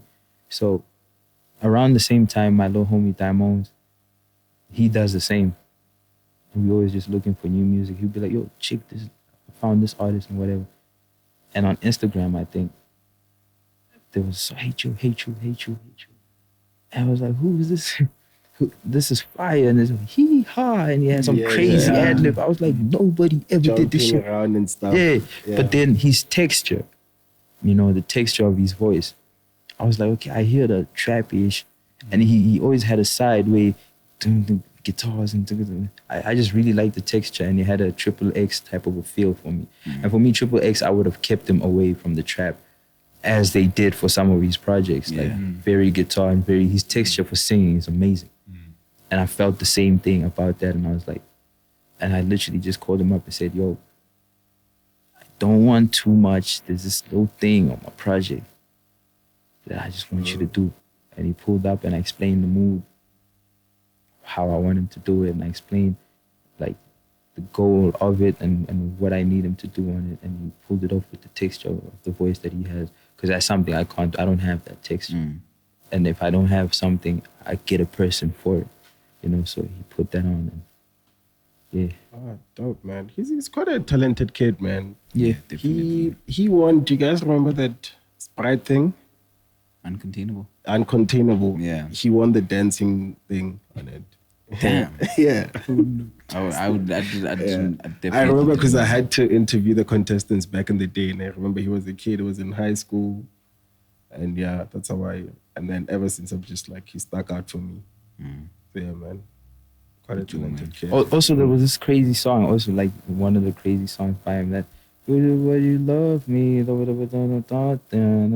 the background. It's on his EP. Like when I heard that song too, I even felt like that he's playing with his voice, like not playing like he's doing the right thing, but like he's still kidding. Like he could do so many different things, and that's why even on that little piece, the project was basically finished, to be honest. But like I was like, I just need that texture, and nobody has that texture, and he's playing around by not tapping into it. But like I just needed that on that project, because I'm like that, bro. Like when I put together music, I'm itching for something I need to hear, and I will look around and be like, can sort of pull that off, and get you to just pull that off. And I need this. Yeah, I just want to ask you this: out of everything that you've made, what's the one thing that you consider like left of what you stand for musically? Left meaning? I mean, like something that you're like, you know what, I'm this guy, my style is this and whatnot, but also like blatantly, let me say, the song that you're least proud of. Least proud of? It's a couple. Really? I can imagine. I thought you were gonna say, no, they all my babies. Nah, it's a couple. Like I grew out of stuff I made quick, you know. So you could play me some of the features I've done from like years ago, and I'm like, hey, don't play that. Like sometimes even some of the joints on Money Star, I'm like, come on, man, that was a long time ago, you know. So it's not really like at the time it makes sense, and I'm a fan of progress, and progress comes with, you know, cringy moments of, come on, man, that once made sense, but now it doesn't. And I feel like that is growth. So it's not, I wouldn't say least proud of really, but I would say I grow out of a lot of things quickly. Do you also like have the same? Do you also outgrow like things that you did for other people? Like those are the things I outgrow the fastest. Like any chorus you ever heard me on, you only heard me on that chorus because it's not a song I'd want for myself. If you, no matter what chorus it could be your favorite. You just didn't hear yourself. Yeah, it could have been the platinum stuff. It could have been, you know, the TV placement stuff. It's only somebody else's song, and I'm only just on the chorus because when I played it back after making it, I was like, this is not my type of song that I'd want for myself. It's not there because I was so compelled to give a song to someone that I was like, put yourself aside and just give this guy. It's only his because I was like, this is not my type of song. Yeah. And I just want to tap in like a bit of your background. Like you're so well-spoken, articulate and stuff. Like, I know you're from Pretoria. Articulate. Yeah, he's quite, you know. Yeah.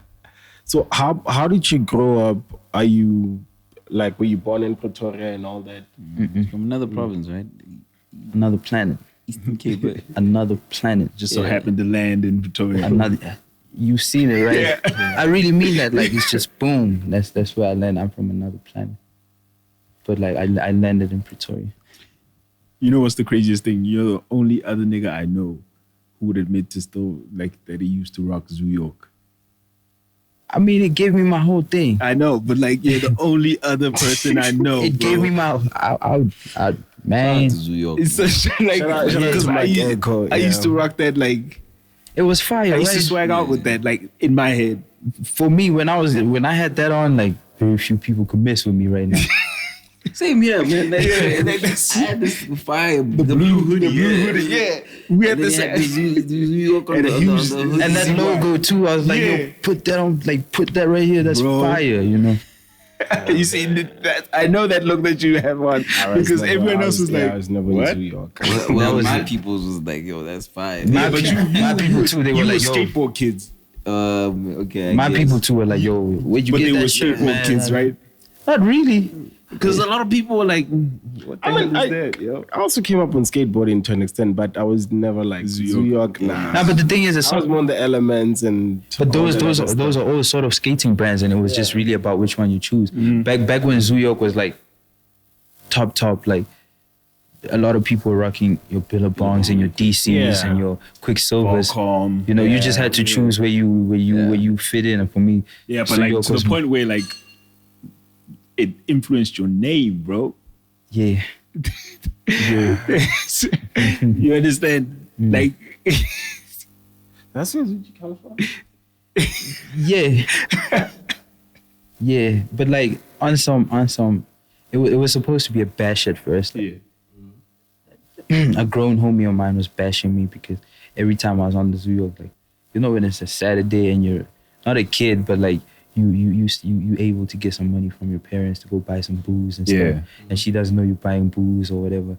Like you able to do stuff like it's a Saturday though. Those type of Saturdays you need to get dressed up for because you never know what's gonna happen. You never know where you're gonna end up. Yeah, so those type of Saturdays it's a good. You'd probably catch me in some Zoo York because I'm trying to be cleaned out and I'm trying to. You can't mess with me on that Saturday. So how I carried myself, there was a lot of confidence and there was a lot of, hey man, what we doing today? Yeah. And most of those times I'll be wearing Zoo York items, and one of my friends was like you think you in life this Gucci boy, like you can't be wearing this thing and thinking you're on top of the world. This is just some Zoocci, like you know.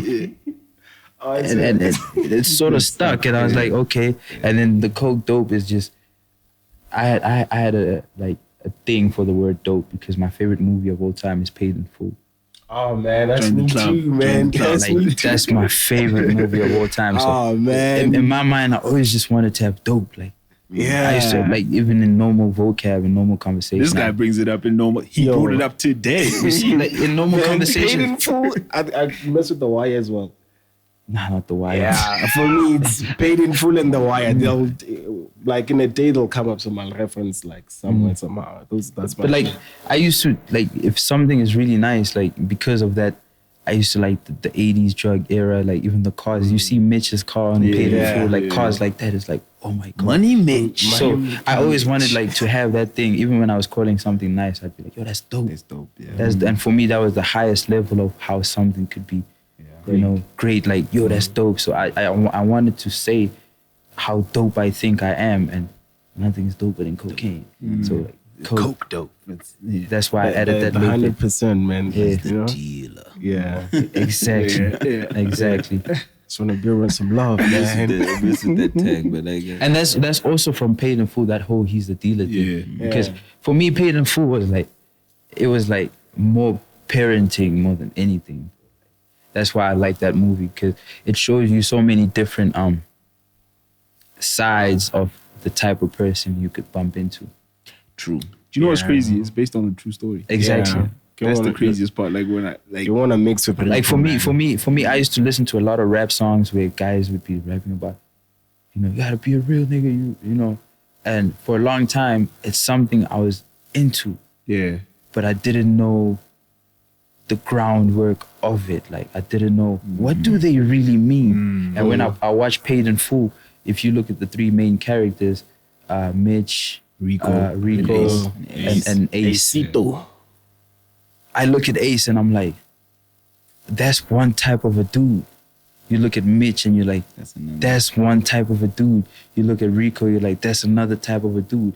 you look at Rico, you're like unpredictable, and you know you can't really trust 100%. You get people like that around you. Yeah. You look at Mitch, you like you give this guy just some shine, and he's a people's person. You get people like that around you. You get Ace, super responsible, super, you know, like level-headed, calculated. You get those type of people around you. And for a long time, I believed I was like an Ace mixed with a little bit of Mitch. You know, I always believed that was like my little thing that I had. So I always just wanted to not link it to me, but like because of things like that meaning so much to me, and just being so like the whole he's a dealer, they were dealing drugs. You know, the whole Coke Dope, like for me that was the utmost, like that's fire of whatever, that's degree of comparison, that is the best thing. That's to the be dopest dope. of the dope. Exactly. So it was a thing that resonated with me so much. Have you listened to Conway and Alchemist Project, Lulu? I don't know those people. Really? Conway and who? Conway and the Alchemist. It's called Lulu. You know, it's named after Lulu. Lulu, the guy that hooks up Ace. I know. Yeah, so it's entirely based on, it's like, how many tracks is it? 5 or 6? How many songs could you make about that? I mean, it's not just about Lulu. It's just like it's the concept of it's the concept of Lulu, and then it's themed around moments in Paid in Full, and then the skits from Paid in Full. I'm like, if you love Paid in Full, like you'll enjoy that. You'll enjoy that. I'll check it out. Yeah, you should. That the whole Griselda squad is quite dope. Yeah. Start listen to that project because you are Paid in Full. Yeah. That's my like Paid in Full and Menace to Society, bro. Like, Menace to Society. Yeah, Menace to Society is cool. Very lit. It's too sad, man. Yeah. It's that's why like I wouldn't say that really resonated with me. I just like the story, like the story of those type of things. I was into stuff like that as a kid because I in my mind I was on the block like as a kid. Like I'd go out every Saturday, and not every Saturday, almost every day. You never know what's gonna happen. Like, it was either volatile where like it was crazy where I grew up. Okay. So whereabouts did you grow up? Pretoria North. Like, I'm not well versed in Pretoria. Like, even if you say the hood, but like, is that part like? I mean, it's not the hood. It's not social. It's not so. Yeah, around there, Chantel. So that's where like Nogana comes from, like those areas. Like it's 2000. Yeah. He's from Sosha, man. I know I went to school with that kid. Really? Yeah. Shout out to Windows. That's the north as well, yeah. But like the north side, like you could count Sosha as the north, but like that's like it's got its own name, bro. It's not. Pretoria North is actually an area with sub areas, and that's where I'm from. And it was crazy, like it was crazy, and I grew up around some grown guys, like.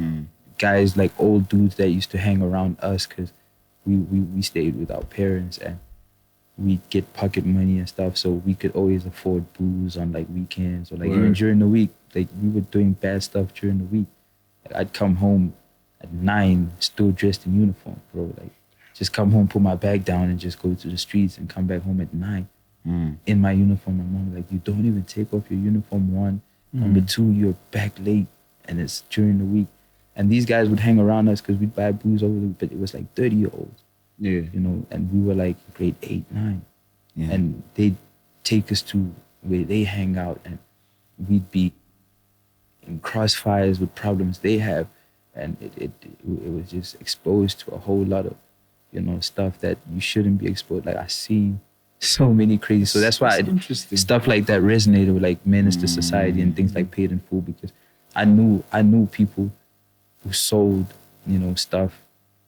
I mean, I guess O-Dog was also like a young nigga hanging around. You see, I knew guys who were doing stuff. Like I knew guys who were doing some of the stuff. So when I watched that, I was like, oh snap, this is like on a crazier scale. Yeah. And like, it was stuff like that. So how did you become who you are? Because there's even a line where you say like, I've never been one to get mixed into booze and drugs. I've always been comfortable. Nah, I said my mama never caught me slipping. Oh, never caught me slipping on booze and drugs. Yeah, like I've always been comfortable with who I was.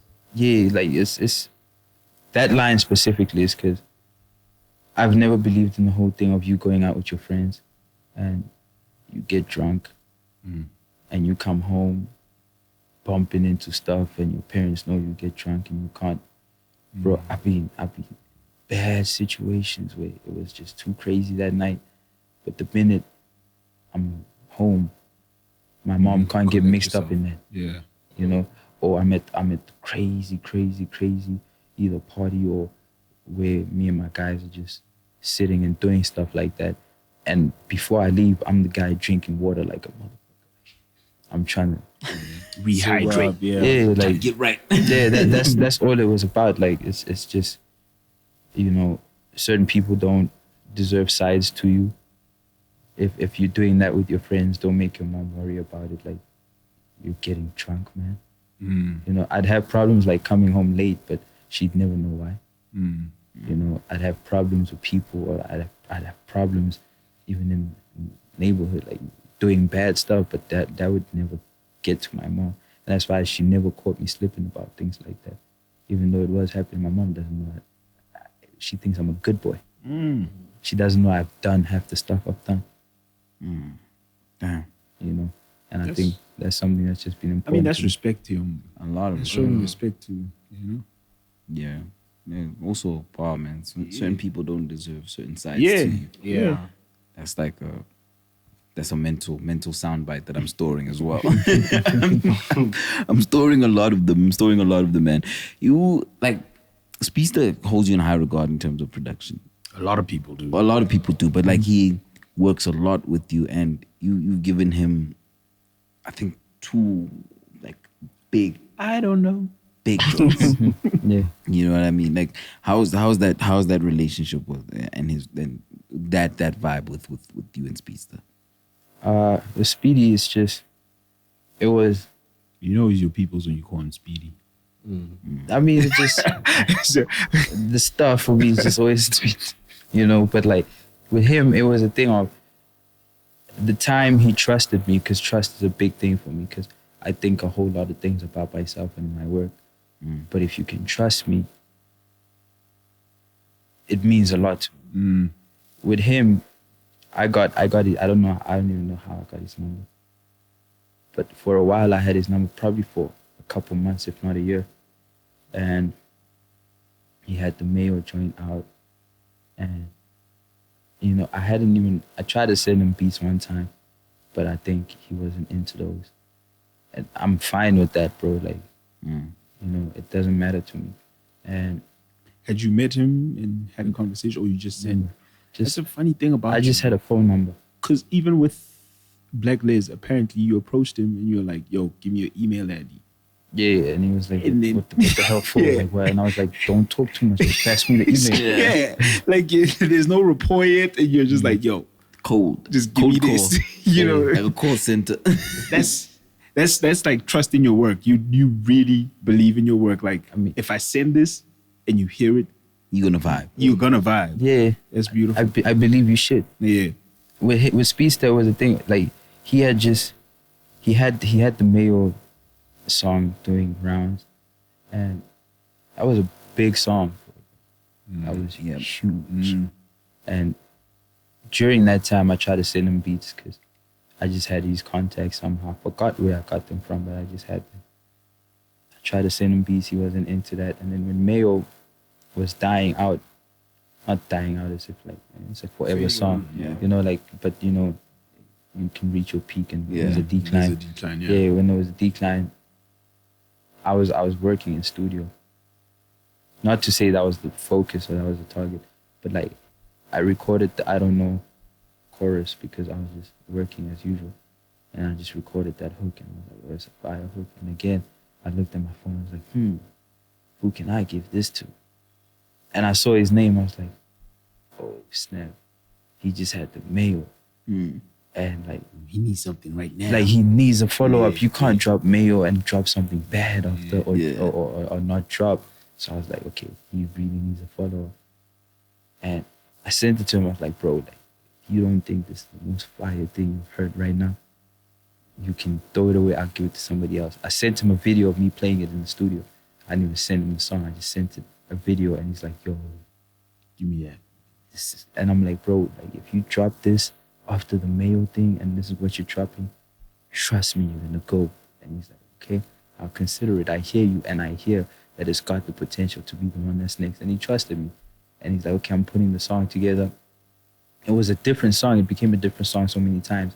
And he trusted me so much. Every time the song has certain people on it, he'd send it. And a lot of people, I was like, no, not him. Oh, so he was sending you like to get your approval. Yeah, and that's dope. Like the song has so many different versions, bro. From the one that came out, like a lot of people, I don't even want to mention the names because I'm sure some of them are still mad that, you know. Yeah. But like I'd be like, no, that's bad. And not huge like names, bro, like pretty, you know, notable names. And in my mind, I had never even worked with these artists, but it just didn't sound right, you know. So I was like, no, a number of times until the one that's out came, and I was like, this sounds, yeah, we dropped. And he trusted me to drop that after, you know, one of the biggest hip hop joints. I mean, it's male, bro. Yeah. And he trusted me, and he thought, okay, if you think this is fire and it could come out after that, then let's try to see what we can do. And just because of that, our relationship has been fire. And, you know, for that trust, I'll always, you know, have his back somehow musically, and whatever he needs of me, I'll always contribute. Because he trusted me at a moment where he didn't have to. He could have gotten a song with anyone at that time. It was after Mayo. Yeah. Yeah. Because even No Stress, dog. Yeah, I was about to say, No Stress is still my joint till this day, bro. That beat is lit. And then from that also, this is something I didn't think that would like I would ever hear that. Your production on Bloomington. Yeah. Malume's ish. Yeah. Like Hawaiian. Yeah, this Hawaiian and I fell in love with them butlers, right? Yes, sir. Anyway, it's like he even said like you sent him like what 4 beats or something. Yeah, I sent him. I don't know. I really don't know how many. Or he picked 4, or you sent him a batch or something. I sent him a batch. He said you send him a lot of joints. Yeah, I sent him I sent him beats. Yeah. So at that point, was it also the thing of, yo, I'm scrolling. Let me see who I'm gonna give this joint to. Or Now with Cool Cat is a whole lot. It's not a whole lot different, but it's something else. With Cool Cat, it was a thing of like, since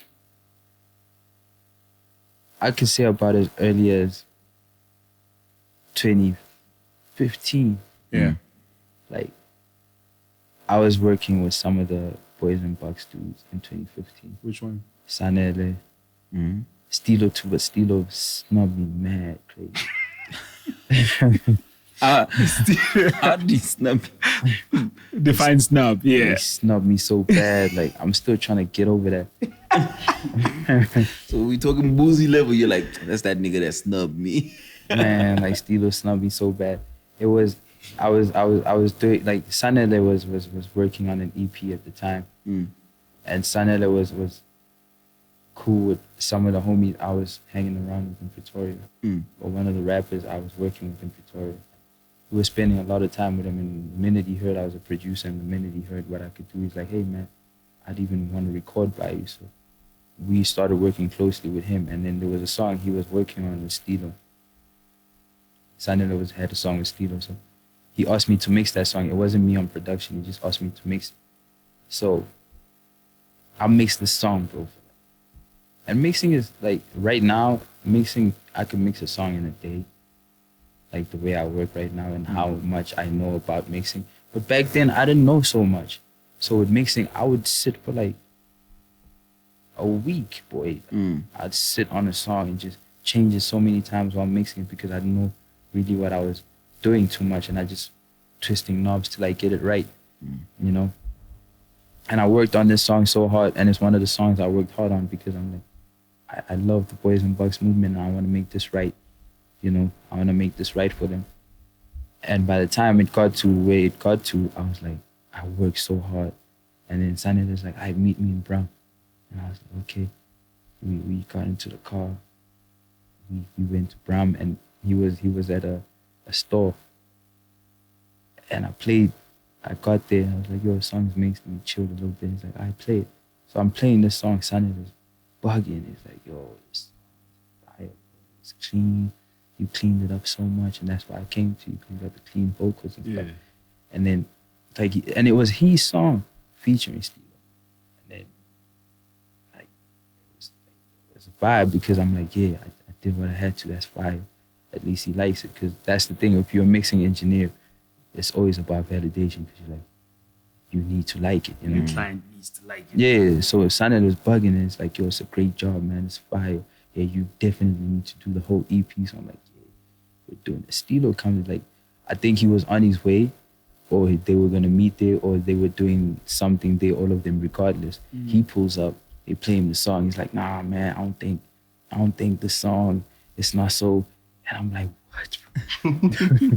And I'm like, say the mix or the song? Yeah, he said the mix. He said I changed it, and he said it's too clean. And I'm like, but that's what happens when you mix, bro. I was saying these things under my breath because I'm like, I'm a little dude. And I'm just like, I'm trying the mixing thing out, so I'm not too sure, but I know my vocals are clean. Yeah, because I focus on that. And then he's like, it's too clean, you need to have the, because it's a street record. And I'm like, music needs to be clean. And he was just snubbing me like, nah, like, you need to change this and that. And I'm like, but the owner of the song loves it. Like, what do you mean? And then like, it's just like, okay. I mean, it's not a bad snub though. I mean, I guess it's like preference, right? Yeah. It's not really preference, because I had heard his stuff. But I had heard it. But I had heard his stuff, bro. I had heard, like, I researched. It's not like I'm just gonna do your work and I don't have a reference level. Yeah. When I was hearing the stuff, I was like, the mixing engineer is not doing much on it, like. But maybe that's because that's what Stilo prefers. You can't prefer something that's not clean. I've had this conversation with the homie, with L. Me and L talk about this all the time. It's like some people like prefer the dirty, gritty sound, or you know what I'm saying. Like, so you hate, I know I get that, but I'm not gonna win a Grammy because it ain't clean. So you don't like 444? That's sample based. It's clean. It's clean. Trust me. It's super clean. But if something is sample based, his vocals are clean. If something is sample based, there's a texture. Okay. It's all about texture. It's not. It doesn't have low ends that are throughout the whole song. Yeah. Okay. Everything is intended to sound the way it sounds. It's just texture, really. It's all about texture. It's not that it's dirty. It's just texture. The texture of the song. No, I feel you, but like I say, it is a preference thing. Agree to disagree. Right. So around back to the main question. So around the same time, like I'd be with the dudes, and sometimes Cool Cat would pull up, and at the time, like, Cool Cat was, what's the song? The Ginger. It's got Amandombazan remix. Those, like, he was on the features, like hardcore. It was super fire verses. So for me, like, if you're fire, what you do, I just have that thing of, hey, it's not about who's like the most popular, like who's the hardest. The guy who's got the most numbers. It's just you could have 1 million followers, and the guy with 10,000 has got more fire. And for me in the room, I'm like, this motherfucker. Yeah. And I'm not looking at whoever's got 1 million. It's just about this, that motherfucker, because you're a monster. You're good at what you do. Yeah. So sometimes he'd pull up and like we'd all chill, and then I got his email, and since that time I was sending him beats, But like I was still young, and I was still working on the sound that I wanted to. So since 2015. Yeah. Since 2015, and I stopped because I was like, none of them are hitting, man. You're not gonna jump on none of my shit. And I'm sending you beats so many times, and then I think a year ago I hit him back, and he's like, yeah, send me that stuff, send me that. And we even spoke about an EP. Like we I don't think I'm even supposed to say that, but like we exclusive. We're working. I think I already heard about it. Come with Camel exclusive. That shit still stands. We're talking about an EP, and it was just a conversation at the time. So I was like, okay, it's at a more engaging level now. So I was like, hey man, actually let me send you something. Let me send you something, because I had stuff where I was like, this is fire, and it's a very niche thing, and especially in Batla's beat for me. When I made that, I was like, I'm holding on to this. I first wanted to jump on it myself, but I wasn't doing the right things on it. So, I'm still gonna hold on to it. I'm not giving it away. And then when we had that conversation, I was like, I actually got some. and I sent it to him because I just always thought that was a fire artist. And some of the verses he's dropped in his style, and he's just, I've always thought like, the Makassar joint. I was like, what? Who does that? The verse he did on the KO joint, like, you feel me? Like verses like that. So I was always just a fan. And when we had the conversation, I was like, I got something for you. So I sent him a whole pack. It was first in Butler's joint. Like I wanted to send that on its own. It hit immediately. I was like, okay, now we can work properly. So I just been sending him beats, and we talk even on the phone sometimes. Nice. That's dope. That's dope, man. I'd be interested to hear a full Okmalumkoolkat / Zooci project. Love them joints, man. Hawaiian is like one of my favorite songs this year, man. The combo is Malum Coke Dope, man. Malum Coke Dope. Malum Coke Dope. That's the vibe, man. That's dope. But now, like, I think you're about to drop soon. You're gonna drop the deluxe, or I can't say what it is, but it's Anxiety Plus. Yeah. So Anxiety Plus. And it's following that trajectory of or that mind frame of anxiety. It's just elaborating, and also a little bit of, because it was very, if you watch a movie, right, and at the end of the movie, when a movie is ending and you can see this is tying into a story that you can elaborate to. Like you can tell sometimes when a movie, a new movie that you're watching could have a sequel. You can tell. It's almost like sort of a giveaway. It's even like, this is not the end. I felt like that's where I left Anxiety. Okay. Especially the last joint, being the last joint. Like it was a sort of a sad love song though. Like people don't usually end a project with like a love song, that type of a song. I felt like I left it very cliffhanger. So there is a conclusion to like closing that chapter before I move on to what I'm trying to do with my album, my next album. So it's just a bit of an elaboration and a bit of a closing. Yeah. That's dope, man. That's dope. So we've got that to look forward to. Eliminated. Yeah, but Illuminated is next year. Next year. And 25K. 25K is the album. Okay, Malum. Hey. Okay. Like, Malum Coke that one. Dope. Malum Coke Dope. Like, you see how he talks about the 25K. The tone changes, bro. I've been saying this for like, I think the whole year, because our biggest thing is just not being annoying. Because, we had a lot of plans too, like even for my project, like before Corona hit, bro, like it was so many plans. I remember you were talking about a tour as well. Yeah, it was just so many plans before this thing hit. And even for his album, like it was a thing. We had so many plans and then Corona hit. So for a long time, it was a thing of we didn't know when. Yeah. Because you can't just drop something like that and people can't even go outside. Yeah. That's what I believed. And then with everything easing up and also him just feeling like, okay, the music is just gonna do what the music is supposed to do for him. And when he came up with a date that's significant to him for personal reasons that I won't say, it was just like, why not, bro? Yeah. Like why not? Because it's all about significance for me. Yeah. So like, why not? And the excitement comes from finally, because I've been ranting and raving about this thing, because we've really just had it for a while. And not that the music is getting old or anything, but I've just been excited to be like, ready to share it. Yeah. So with the date, I'm just really excited and I'm happy it's coming out because it's an amazing project. Can't wait to hear it. Can't wait. Yeah, man. Can't wait. Yeah, man. Look, bro, I don't know, man, what else we can say, man. Like, thank you for allowing us into your space. Yeah, thank you for your hospitality. Yes, sir. We don't do this too often, Usually be on our little cave too, So you got a nice place here, man. Yeah, shout out, bro. Yeah. Chilling on the balcony, Appreciate taking in it, some sun, You know the vibes, bro. You know the vibes. So, man, I mean, shout out to everything that you're doing. I mean, no doubt.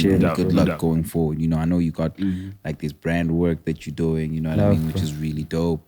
The record label, Piff, you know what I mean, and all the artists that you're working with. Like, yo, Shout out to everything that you're doing, Zoocci. Appreciate it. We appreciate it. Mad dope, man. It's been a lit one, you know. Boozy level. Don't forget to give thanks, but Fitz. Shout out to my moms.